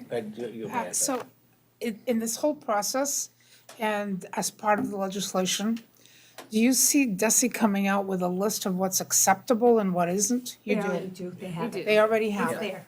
So, and is that going to be the final list, or is there going to be anything? I know that there's a few other people, because you have, the vendors have to actually give the product and give permission to DESE to review it. So I don't know how many more are in the works, but some of the, bigger players are in there, like Houghton Mifflin is in there. They're like a big player in curriculum. There's some big companies out there that, you have McGraw-Hill, all of, Houghton Mifflin. Used to be like Addison Wellesley, does anybody Yeah, remember Addison them? Wellesley, I I remember remember them, them, I'm yeah, like, yeah, I I think do. somebody assumed them somewhere down the road, but there's Probably the Holton bigger Mifflin. players, I know, no kidding. The bigger players are out already in there, and Desi has that list, so we're gonna work with what they currently have. If somebody's in the works, we may or may not have them on the list when we bring them in this spring. Okay. That was going to be kind of lead my question. Are there a lot of vendors that are out there, or are we talking like hundreds? Are we talking dozens? I didn't count how many are on the list, but there's I think at least 10 on that list. Okay, I have to go back and count it. I haven't looked at it. okay. And then you bring it Under a down to dozen. 3. Yeah. It is like under a dozen. It's not a ton because. Okay, yeah, that was a question. Everybody used to use Ed Reports. So Ed Reports has way more programs on there, but Curate are the Massachusetts teachers that are looking at those programs. Okay, yeah. I just didn't know what a selection was going to be like. So I have a couple quick questions. First of all, so I know that with Curate, they say there's 2 ways to meet the requirement for the HQIM. I assume that might still hold with the changing legislation. We'll see. But as of right now, what Desi is recommending is either a holistic curriculum like what you had been describing as encompassing the comprehension, the writing, and the foundational skills, or one that's focused on that is HQIM for the comprehension and writing, supplemented by one that's HQIM for the basic skills. They mentioned Appleseas, which I know is a DESE developed curriculum. I'm curious if we are for sure going to be getting a single comprehensive package that is encompassing all of the pieces, or if we are going to consider some of the mix and match options that maybe would keep something like foundations in the mix, since that has been adopted. I don't know if foundations, I actually don't see it on the Curate list. I was looking for that right now, but I don't know if we're exploring both of those options or limiting it only to the comprehensive packages that include all the parts. That's a good question, because that actually, we've had these conversations, because I do get a little, like, foundations is working very well. The teachers like it. We've actually just got the decodables to go with it. So we are going to look at both. What we have to grapple with is, so if you do have a holistic one, right, let's pretend one of those is in play. How do you evaluate the phonics program, but then if it's not working, we may have missed giving kids foundations, right? So like we're having these conversations right now. I think we just have to be able to look at these programs first to be able to then answer that. So, but to answer your first question. You're open to look the at both options. And then decide which of the 3. Now, 3 of them coming in, they're all holistic programs, so be it. If one's not and one is, then we'll have that answer too. But until they actually come in and people can get their hands on it and hear what they have to offer, we're not going to know.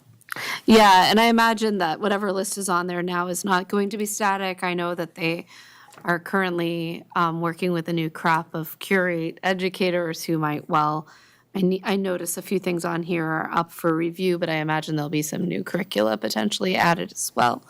I have probably a relatively brief comment compared to some of my colleagues, so I will just say quickly that I appreciate that this is being moved up the timeline. It's something that I know I've been a bit of a squeaky wheel about with early literacy and the science of reading, and I think it's not only to me because of the pressure kind of implied by the legislative moves, but I also think moving up the review timeline is responsive to a lot of the research and the feedback coming out. So I'd like to applaud that we are kind of being proactive and looking kind of at trying to do our own really intentional process that I know exists at a timeline that's just a little sooner than the initial plan, so that we can get ahead of the 8 ball, or at least be less behind the 8 ball, or whatever way we want to look at it. So, thank you. Susan. So, I mean, as an early childhood teacher who's taught many, many children to read, I've really kind of wondered, what is the big deal with all of this? I used all these programs, Journeys, the Houghton Mifflin, the early days of Fountas and Pinnell. I was trained to teach by a lot of people listen to that Sold the Story podcast. You'll hear everyone talking about that. They talk about the early days with Mari Clay and Reading Recovery, which is where all these curriculums were based. That's how I learned to teach. And I thought I was really successful, and I was. I just want people to understand this because I know I've had many, many phone calls from parents, and I think a lot of them are listening tonight about this. Those strategies for teaching kids to read under this leveled reading system use a cueing system where you first think about the meaning, then the syntax or the sentence structure, and then you might look at the pictures and the words. A lot of people say it's just guessing. Kind of. It's not just guessing. I think meaning's super important, but it doesn't place an emphasis on phonics at all. It places an emphasis on patterned, predictable text with a lot of picture emphasis. So as a first grade teacher, as a kindergarten teacher, I was really successful in teaching kids to read that because there was so much support in the sentence structure and the pictures. What I've seen, and I know COVID played into it, but if we look at our iReady scores, after kids are finished third grade, those scores drop. And I've 1, 2, 3, 4, 5, 6. I've actually tracked out 6th grade levels of current Chelmsford students. And yeah, there's a significant drop after third grade in how they do in reading on iReady. And what I've learned, because I've spent the last year really trying to figure out what does the science reading say about this, is because the early grades rely on that predictive text and pictures, and then suddenly after 3rd and 4th grade, you're looking at texts that involve text. The kids who don't have a strong phonics foundation can't read. And I came up with an example. If you're reading in a book that it said his handwriting was indecipherable, if you've learned to read by going by meaning and sentence structure, the student might read, his handwriting was indescribable. And that makes sense in a sentence, and it could make sense for meaning, but that's not what it says. And if kids don't have a lot of phonics instruction to go along with their reading, once they hit those more difficult texts, they're not able to read those anymore. So I think that's why I happen to know I had a good conversation with Simon Cataldo. He listened to Sold the Story. He has heard all of this, and that went into a lot of his and a lot of our other House representatives' reasons why they voted for this, because they went by the new cognitive science that said that kids need to have explicit instruction on reading words. Something that we just heard was that this ThinkSRSD provides explicit instruction for all learners. So I think our reading instruction needs to provide explicit instruction for all your learners in using phonics. And that's why I think it's really important. I'm glad we're moving this timeline forward, because choosing Fountas and Pinnell at the time made sense. That's what we believed for years and years and years was the way to teach, but now science is teaching us that we need to look at different curriculums. So I think it's really important that we're responding to this and moving this forward, but that's the reason why we need to look. So now I'm going to go into just talking about, we have foundations and we have Hegarty, which teach the kids the phonics. But then when you go into the teachers using the leveled texts, there isn't really a way that Fountas and Pinnell helps the teachers to integrate what they've taught the kids in foundations with the way you approach those leveled texts. So what kind of sticks with me is I know our teachers have been told to use Fountas and Pinnell with fidelity, and I get that because we want instruction to be uniform across grades, across schools. But I really think we have to start thinking about how in the meantime, we have kids who are learning to use through this cueing system who are missing out on some of the really strong phonics instruction. What can we do to support teachers to learn how to use what they're teaching the kids through foundations with the Fountas and Pinnell texts that we happen to have right now? I just like to see kind of a look at what we're doing for kids in the meantime, because we're talking a couple of years before this really starts to hit our younger kids, but we have kids who haven't had enough of that true science of reading basis. So in addition to adopting whatever new curriculum we get. I think we also have to look at how we can help support teachers in using what we've got with what we've got to give that explicit phonics instruction at the same time. So that might involve different professional development and just a different look at what we mean by using the program with fidelity.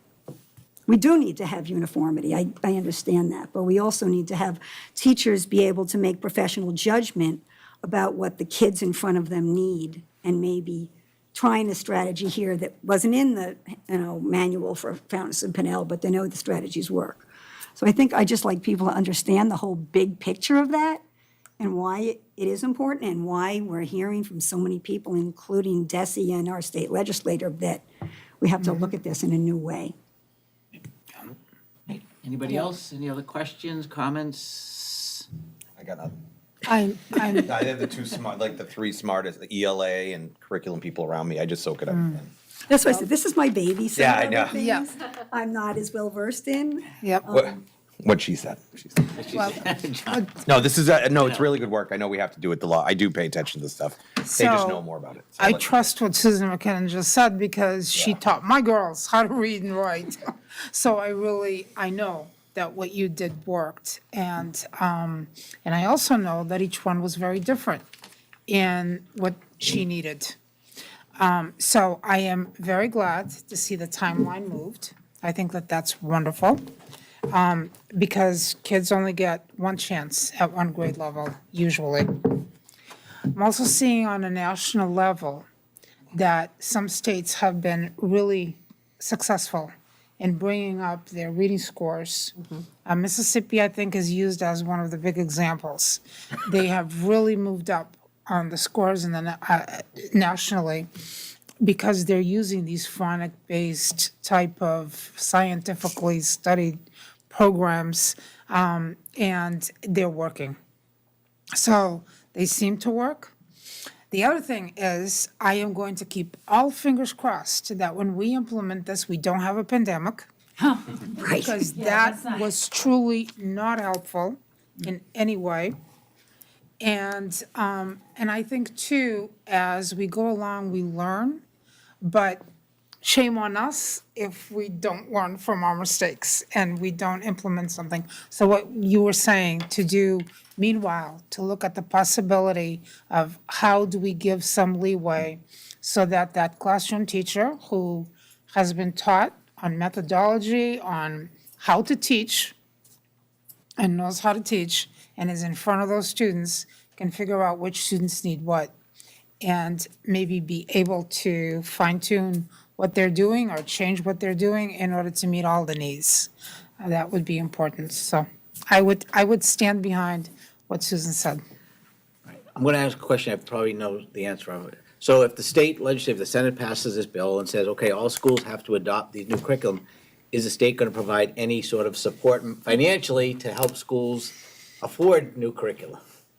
That would be nice. I probably already know the answer, but So there's been a couple of grants out there that, but unfortunately, regardless of what curriculum we had, whether we don't qualify for it. There was for schools that were under 1,000, poverty levels at, a certain amount. So Chelmsford typically does not even qualify for the state grants. But right now, there's supposed to be some monies that are earmarked for it, whether we receive them. you would assume. So there's a couple of things going on at that level. So I certainly don't think it hurts us to be able to take advantage of an opportunity if it comes along funding-wise between, this spring and summer and even the fall when we're kind of making our decision.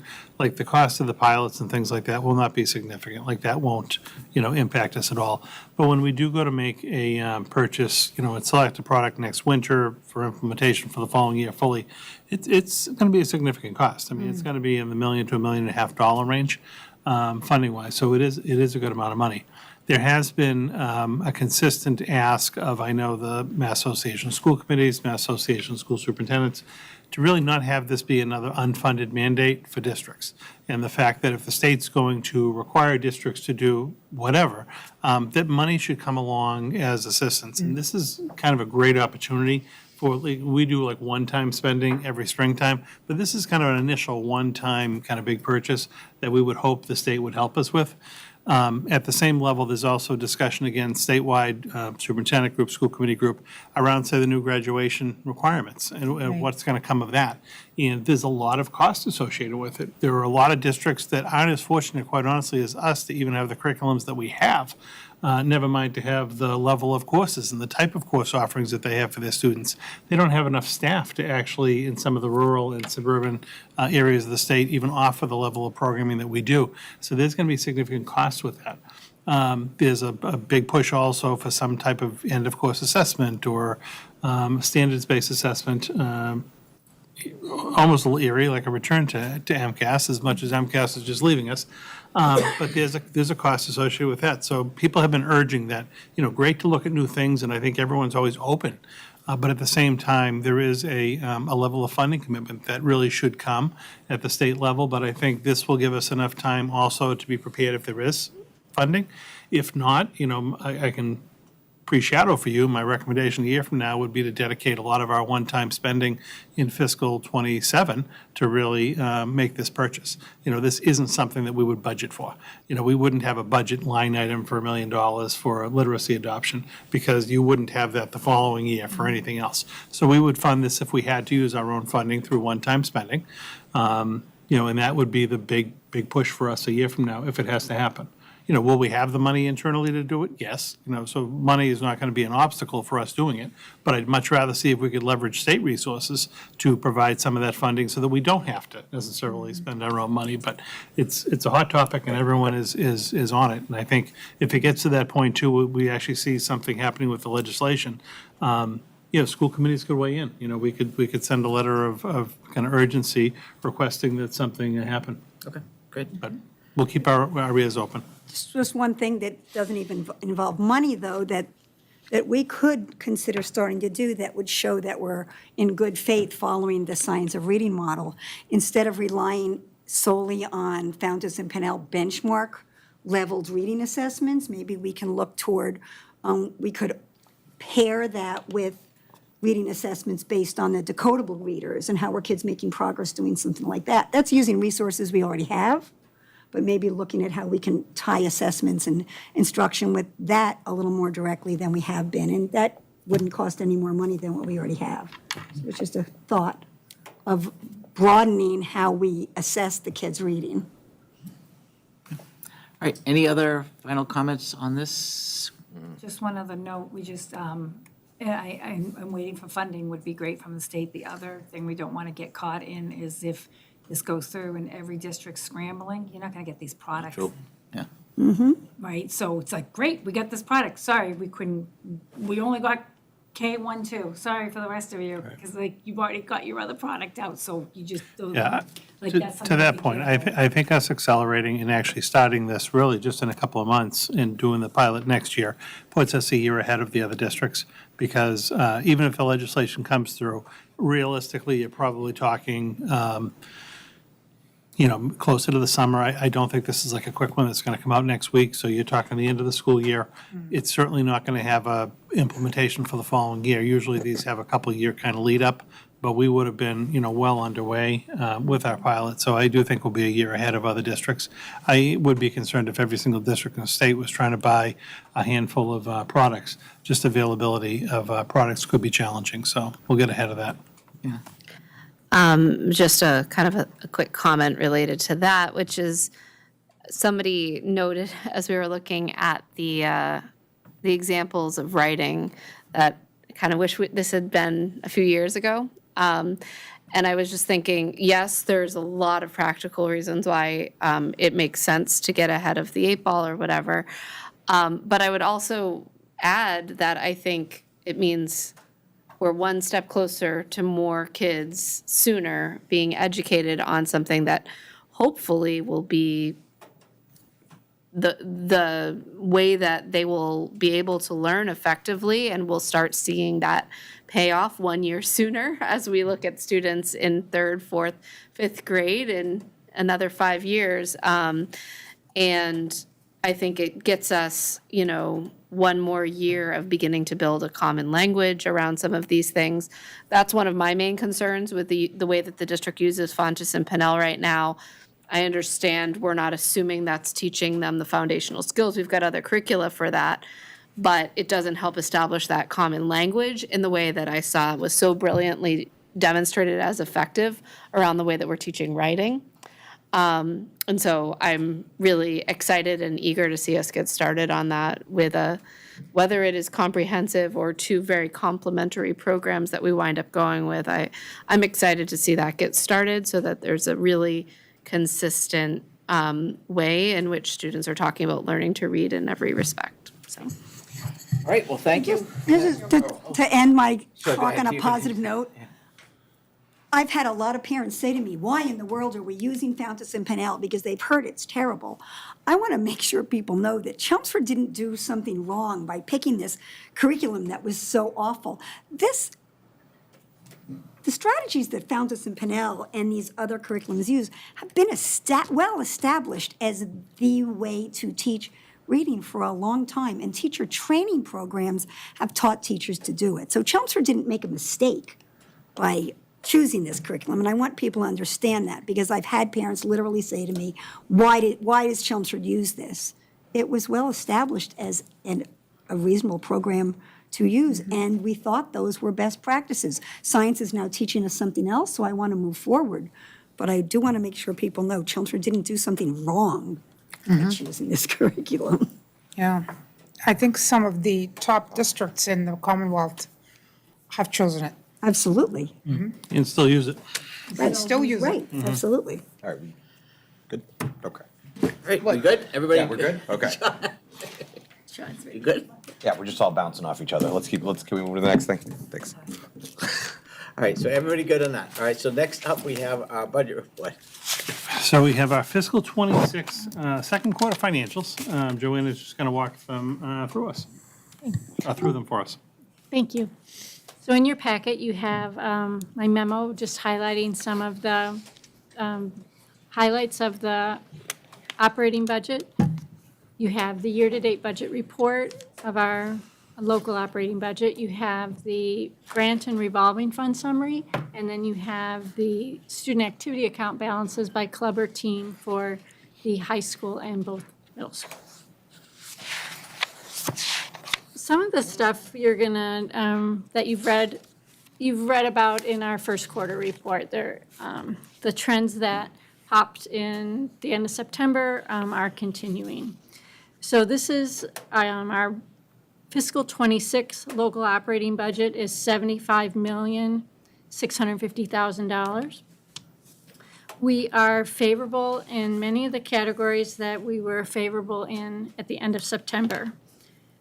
Such as classroom teachers were favorable by $369,015. I'm going to kind of group these together since you've kind of heard the narrative before. We're also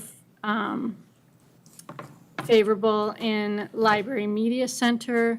We're favorable in psychological services. In those categories, it's because we've hired teachers at less than what was budgeted because we had the vacancy and then they just came in at a lower step or lane based on their education. We're a little unfavorable in the specialist teacher category by $30,000, and that's because we budgeted an offset to our CHIPS revolving fund for those teachers. So once we take that offset in the fourth quarter, if needed, that category will be favorable. The category that is unfavorable this time is transportation. And the main reason for that is our special education transportation costs, mainly the out of district, is in the past, these routes were shared with more students, not only from our district, but from other districts. And there are several routes that are no longer shared. So we're paying the full cost of the route for less students. So Amy Reese has kind of led the effort to meet, and we're supporting her with the transportation providers to see where we can have more efficient routes. Actually, the transportation company was here today and we had a very productive meeting We've also had several conference calls with them, and we've also reached out to other vendors where our existing transportation provider could not provide a combined route. Even things like Amy calling the school to see, are there other districts coming from the Merrimack Valley, so that we could reach out to that sending district to see if we could share the route. So we've made great progress on that for the last several months of the year, and our variance will come down. I'll have a better estimate of that once we see the January bill. It's a little tough to estimate, but I'll have a more definitive number. And then if we can't solve it within the transportation category, I'll bring forward a budget transfer request from one of the other favorable categories to this category to bring us in line. And then this is also, we're very mindful of what this is going to do in the fiscal 2027 budget as well. We've also, so the main reason for the variance was the out-of-district transportation, but we also looked at our in-district transportation and special ed to see, could we even combine some of the routes in district? And we could for the midday runs, so we'll have some more cost-effective routes for January forward. And just to, I had this conversation with the superintendent, a lot of this change is not because of what happened in our district, but other districts have changed their vendors, which, and then created a problem where we were sharing vendors with them, and is that the case? Yes. Yeah. Yeah, so if we were sharing a route with, say, Lowell, and Lowell changed their vendor, so now we weren't sharing with the same, that we had been for years. Now we need, we need to change, and we need to find a more efficient route. And we can, we'll be looking at this. Amy's going to meet with her counterparts probably every 8 weeks or so, and then we can get a jump on this over the summer and try to start out the gate, even with summer school, because a lot of these out-of-district placements do go during the summer, and we can try to find the most efficient route right out the gate rather than waiting for those first few bills. Transportation. You could start a little side business, Maria. Yes, it's incredible. Yeah, but then you get gobbled up by Yeah, RT. it'll only last a few minutes. Yeah, it'll take you. Okay, the other update I'd like to talk about is the out-of-district tuitions. So I'm going to jump kind of to the chart, the second to last chart on page 3. So as a reminder, we budget, $7.3 million in out-of-district tuitions. That's cash out the door to all the schools. And then we budget an offset to our circuit breaker fund. We also have a credit from Valley Collaborative, and that's how we get the net amount in our local operating budget. Since we prepaid tuitions last June, we've known that we have, 1.88 million that we prepaid, but that was still kind of part of the 7.3 million, that we're still paying that much for these. At the end of the day, we're going to have a little more than 7.3 million in out-of-district tuitions based on the student makeup. Say billion with a B? Million. Yeah, billion. Yeah. But our circuit breaker number is a little higher. And then our Valley Collaborative credit is a little lower. So we're probably, my forecast right now is we're going to be favorable in this category, again, primarily because we prepaid tuitions last year by 1.975 million. So then this committee will bring forward a recommendation, to likely prepay fiscal '27 tuitions and fiscal '26 to help us there. And then there's also an opportunity, to use the favorable variance for other things in the district. And then the last page is just our school choice fund. Just as a reminder, this is funding our one-to-one commuter initiative. We have 3 leases out there now, and then that we are estimating the balance at year end to be about $3 million after we've paid for all the leases. Any questions on the local operating budget? Same comment, as always, good work. Thank you for sharing. Just jumped out to me, under the, like the heating costs, all that, all the schools seem to be in line except for South Row. All the schools need to be what? Seem to be in line on their budget, except South Row's heating costs are, I think it's page 18, maybe, I don't know what page it is, Are over? are over. Yeah, I can take a look at that and, They're at 121% compared to everybody else is around 70, 60. Yep. I didn't know why they were. well, I can take a look at that. We keep a little chart of the invoices by school by month. Okay. It could be that when I allocated the overall budget for utilities into the different schools, either I may have not put enough in South Row, or we might have had some credit in South Row historically, and then that credit went away, and then we need to adjust it for this. Didn't know if it was a leaky building or, like their heating was up and their electricity was a little up too, but I don't know. I can say, just in general, because the modulars have air conditioning, we have seen those electric costs. The overall dollar amount isn't high, but it's just like looking comparative to the other schools where the other schools are at, and then all of a sudden you see South Row. It's just- Yeah, and I can take a look at I that. think it could, I'm just curious, do you think it could be the solar credit being applied? It could unevenly? be, we Yeah. can take a look at that, like maybe it was applied historically, but not to that school anymore. We We take a look at it. We Okay, get yeah, solar I just, credits yeah, based again, on the the dollar solar amount stuff. isn't big, I just It's was not, yeah, wondering right. where we're coming from, okay? Yep, we can take a look at that. The next report is the grant and revolving fund. So the top part is the entitlement grants. And then the middle part is more of the private grants and the circuit breaker fund.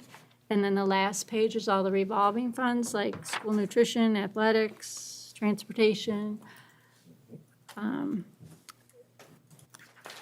No fund is in deficit, that's always our goal.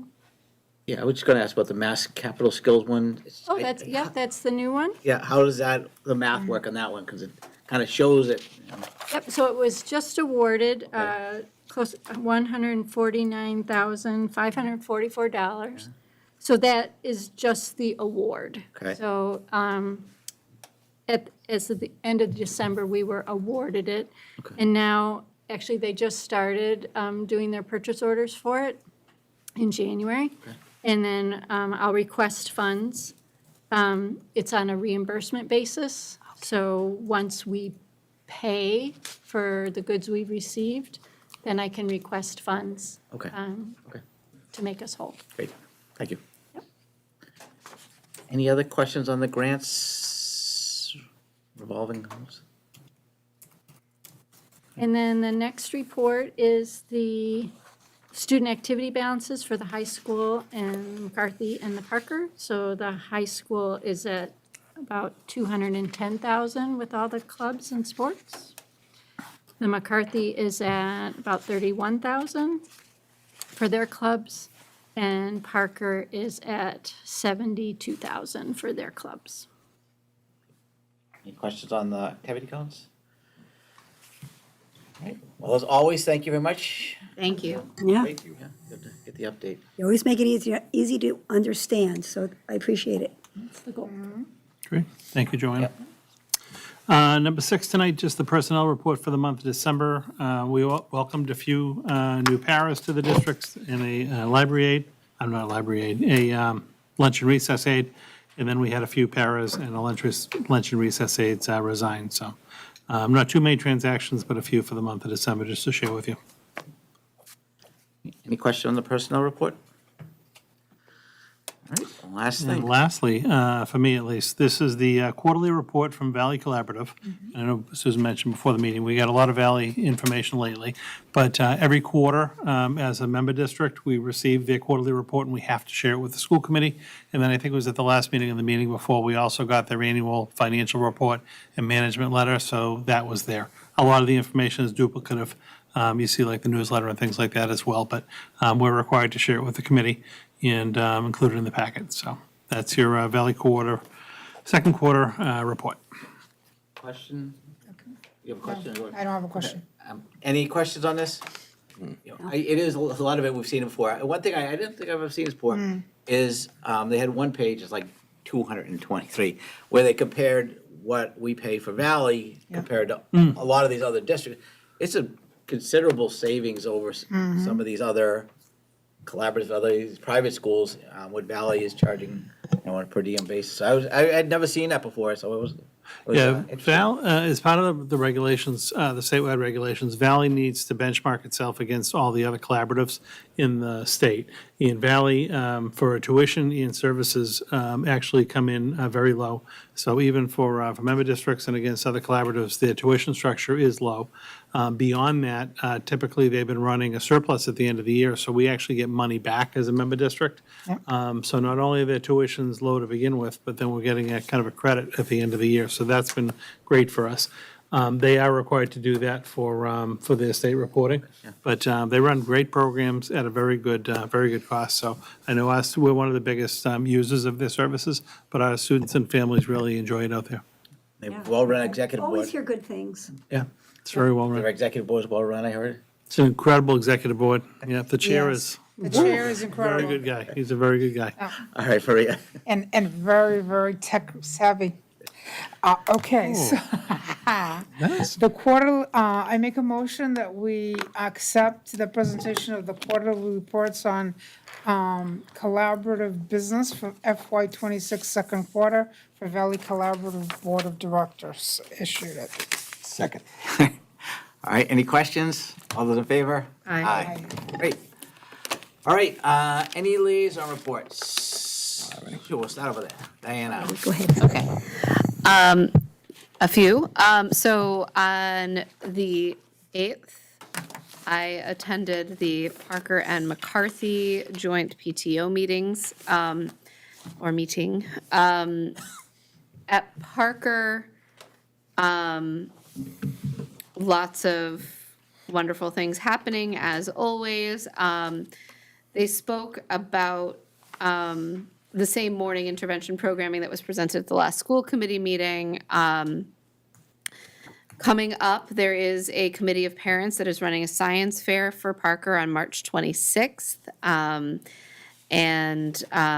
So it's great to see that becoming a new tradition. That was sort of a new move, and is only kind of a year or so in existence. So I'm glad to see that's not just going to be a one-time thing, that they're going to be continuing that. There be the Change Student-Driven Giving Service Learning Initiative that, again, we've learned a little bit about, was very successful. And they're currently amidst their student socials season. Finally, they're looking for someone to take over the Parker Pride Run in May. So that is a big piece of the calendar for the PTO, and they're hoping to find someone to take that piece on. At McCarthy, they were excited by high participation in Spirit Week. There was a conversation, there had been some concerns from some parents around certain educators requesting that students use cell phones in the class for academic purposes, although that contradicted the school's handbook, which did not allow cell phone use for any purpose. That is now brought up to being consistent. No cell phones are to be used in any classrooms for any purpose, including an art classroom. Any longer, they found ways to use the Chromebooks to those purposes. Project 300 is I think, I cannot remember what year, but a 51, I think, year tradition, and is, I think, just wrapping up. They're excited for an upcoming rock and roll bingo fundraiser. For both schools worth naming, submissions are currently open for scholarships, and I think that is potentially true for a lot of schools district-wide. But I happen to know that to be true for Parker and McCarthy, that are currently looking to recruit students to apply for those scholarships, students and alums to apply for those scholarships. The other liaison thing I wanted to mention, I am not officially a liaison to this, but any school committees or members of school committees can be part of Division 10, which is, so we are part of Division 1 regionally, but Division 10 is a sort of a body of school committees statewide that are interested in DEI specifically. And you don't have to choose that instead of Division 1. It's just you can be part of Division 10 activities. And I have chosen to attend a few Division 10 meetings, both at the Mass Mask Conference, and I attended the online meeting a couple weeks ago on the 12th about Division 10, and I wanted to share that there are some seminars scheduled that I think are really useful. I'm personally planning on attending the next one, which is on the 23rd at noon. They are going to have a lunchtime session talking about using data for equity-driven purpose in school committee meetings, led by Demisa Monte-Jackson, who brings a lot of experience using data for equity ends. So I am excited to attend that and just wanted to share that with my colleagues in case anybody else is interested in joining me at that or the follow-up meeting, which I believe is going to be happening in March. Thank you. Susan? Okay, I attended the Harrington School PTO meeting. They have a couple of events coming up. On February 1st, they are having a skate morning at Skate 3 because they found that when they do it in the evening, doesn't always work for their younger students. So on February 1st, it's actually going to be a 10 a.m. to 12 noon skate session. And the Scholastic Book Fair, which the PTO runs alongside the school library teacher, is going to be the week of February 9th to 13th during the kids' library times, but they are having an evening on February 11th from 6 to 8 p.m. for families to go in and shop. So families should be getting notice about that. Their next meeting is February 4th. They are quite actively seeking people to be on their board for next school year already because many of the people on the board, their kids are exiting the school. They'll be exiting their roles. And if people kind of get on board now, they can learn the role through the rest of the school year and be ready to take it on when the next school year starts. So they are actively seeking board members. I also went to the CHIPS PTO meeting. I think I mentioned last time that they had the middle school sixth graders came and did the chorus came and did a show for the CHIPS kids, and they really, really loved it. So they've expressed an interest in maybe having a different kind of music group, maybe one of the smaller ensemble groups come later in the spring. So I'm trying to help connect them with the right contacts for who to ask about making that happen, because they really, really enjoyed having that work out. In addition to all the wonderful fundraising they do, they had an anonymous donor give them $800, which is going to help them bring Ivy, the very determined dog, in for an enrichment for the kids. I guess that's quite costly, and the anonymous donor is going to make that even easier for them to bring Ivy into the school. They're also getting ready to do their Square One fundraiser. For anyone wondering, the artwork for that Square One fundraiser gets done in class, and that will be happening before the end of February, and parents will get lots of information on how to buy various products with their kids' artwork on it.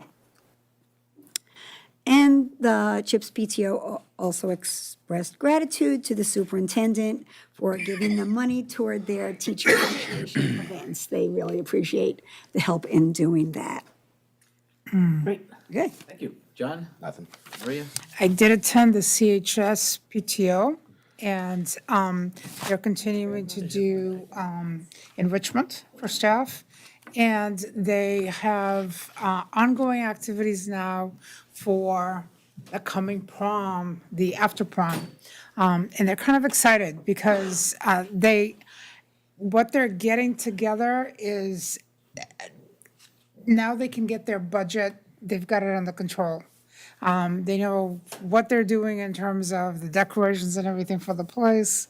And they're very happy with where they are right now, which is the Elks, and they're using that again this year. So that's going really well for them.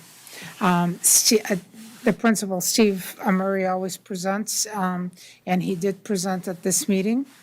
He said things were going quite well, and the parents get to ask questions.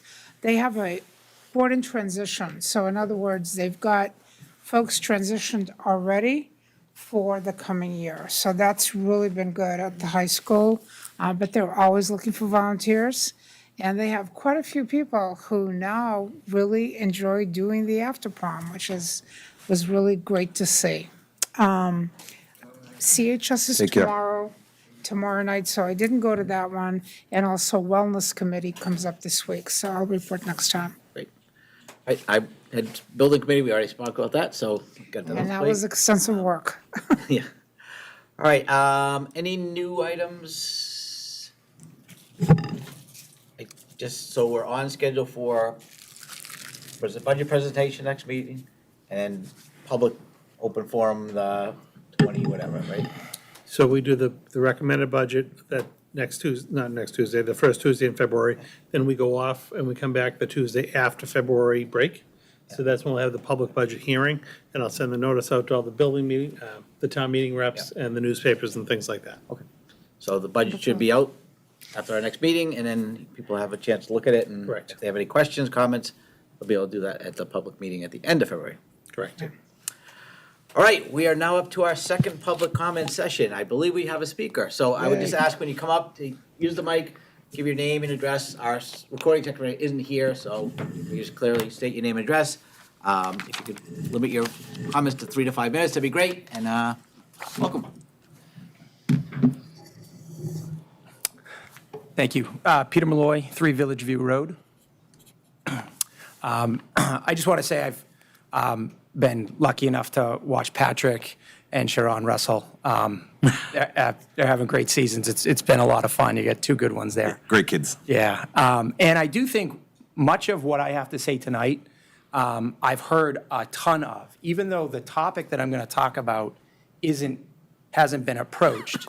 A lot of the underlying themes of the topic have been approached tonight in various different capacities. All right, so I'll just kind of get into it. I just do want to say too that I plan on emailing this to you ahead of time, and you know how it goes. I didn't get that, so I'll send that off to you as well. I do have some MLA formatted citations from my ELA colleagues. All right, good evening. My name is Peter Malloy. I've been an educator for 24 years, 22 of which have been spent at Tewksbury Memorial High School as a history teacher and psychology teacher. Tonight I'm speaking as a teacher, a parent, a resident. My perspective comes from years of working with instructional technology professionally and from watching how those same tools affect my own children and students. I want to be clear from the start that this is not an argument against technology, and it is not about cell phones. I was an early adopter of Google Classroom going all the way back to 2016 and Chromebooks, and I still use both, although now very sparingly and very intentionally. The issue is not whether technology can be useful, but whether Chromebook should remain a rather default tool for daily instruction in reading, writing, and math. Since the pandemic, my thinking has dramatically changed around technological instruction. Research has become increasingly consistent that routine, screen-based learning in core academic areas is associated with declines in attention, declines in comprehension, declines in retention, and declines in overall achievement. We have seen declines pre-pandemic because Chromebooks started flooding schools around 2012. And that's where the research and the trends begin to decline. The pandemic only enhanced it. This aligns with what many educators are seeing in practice, myself included. Internet-enabled devices introduce constant distraction.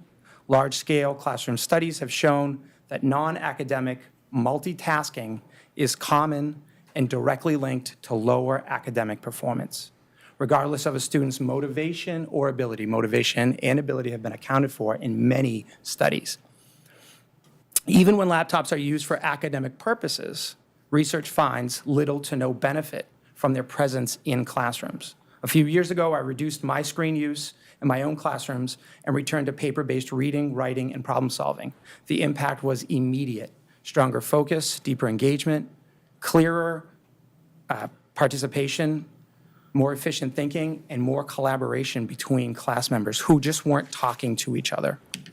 That experience mirrors decades of research showing that students comprehended text more effectively when reading on paper. It should come as no surprise that the gap between paper and screen comprehension has grown over time, right? Worse comprehension. So the gap gets bigger because screens are an ever-present in our classrooms. The same pattern appears with writing. Neuroscience and education research consistently show that handwriting activates more brain regions related to memory and understanding than typing does. A recent meta-analysis found that students who take handwritten notes outperform those who type, not just on recall, but on conceptual understanding and overall achievement as well. What's important here is this concern is no longer limited to educators and parents at a local level. Last Thursday, the U.S. Senate Subcommittee for Commerce, Science, and Transportation, which there's a link in my document here, held hearings on the impact of technology on America's youth and in the classroom. Expert testimony warned that constant exposure to internet-connected devices harms attention, learning, cognitive development. Senators from both parties, in a rare agreement, raised concerns about fragmented focus, deep thinking, and unintended consequences for giving children constant access to screens during class. Rethinking how screens are used in schools is also an international concern. Finland and Sweden have just shifted toward paper-based learning after going all in on screen-based learning prior to the pandemic and reduced digital devices in the earliest grades. Finland, I'm pretty sure it's Finland that's completely banned screens in grades like K to 6. These moves are beginning a global trend, recognizing that ever-present screen use can undermine focus, deep thinking, foundational skills, the same issues we're seeing here in our classrooms. In other words, the very question I'm asking here is also being asked nationally and internationally. Are these electronic devices actually improving learning, or are they quietly undermining it? I often hear the argument that ubiquitous Chromebook use is necessary to prepare students for a technology-driven future. How will they be ready? As an educator, I agree that preparation matters, but children's brains are still developing, and earlier or increased exposure does not automatically lead to better technology use. Research clearly shows this. Just to kind of give an analogy, we wouldn't tell a 2-year-old to skip naps because they won't be able to nap in first grade. Developmentally, that's not appropriate for them. And we wouldn't tell a 4th grader that they can't have recess because they won't get it in high school. The tools and the strategies that we give children have to be appropriate to their development. And in this case, screens are rarely appropriate for brain development, which is why I think rightfully we have cell phone policies in place in terms of where they should be in the classroom. But it also extends to ed tech. I'm just about finished. Technology works best when it supports instruction, not when it is the foundational academic practice to learning or the primary way to show that you've learned. Chromebooks can be useful for organization, certain assessments, like the synthesis of learned material. You know, for example, the writing program that was highlighted here earlier, which was fantastic. I can understand how a Chromebook would be a good use to pull all of what was done on paper and hand and in person with other people and collaboratively together. That makes sense to me. But as the foundational basis, which it doesn't seem like it was, it doesn't seem to fit. The research shows that. But daily reading, writing, daily homework, which is what I see for my children, and skill practice should not be screen-based, especially when the evidence shows that academic growth is stymied by the use of screens. So my request here is simple and evidence-based. I think there's one of two choices for the board. Either the committee moves forward with some kind of motion in the near future, removing Chromebooks from routine classroom instruction, and reestablishes paper-based learning as the default for reading, writing, and math, while reserving technology for limited, intentional, and clearly justified uses, or the committee creates a dedicated subcommittee charged with reviewing the research and reporting back to this committee with clear evidence-based recommendations for regulating screen use across Chelmsford Public Schools. I would gladly sign up for that. Listening to me speak and not taking action, again, not here, but just kind of generally in the future, I think is dangerous for our students. We need to align district policy with practice and research and now international concern so that our instructional decisions truly serve students' learning and academic growth. Before I just kind of say my thank yous, I think Maria Santos said it best when she said, like, you know, we do the best what we could with regards to Fountas and Pinelli. We do the best what we can in the moment, and then when we know better, we need to do better, which is, you know, is a hallmark of who's the poet laureate? I can't think of her name. Oh, my students will be so mad at me. So anyways, thank you for your time, and I hope this conversation continues at this board and across the town. Great, thank you very much. Thank you, Peter. It's good seeing you. Thanks. All right, anybody else have anything else before we wrap it up? If not, I'll take a motion to adjourn. I move that we adjourn. Second. All those in favor? Aye. All right, thank you.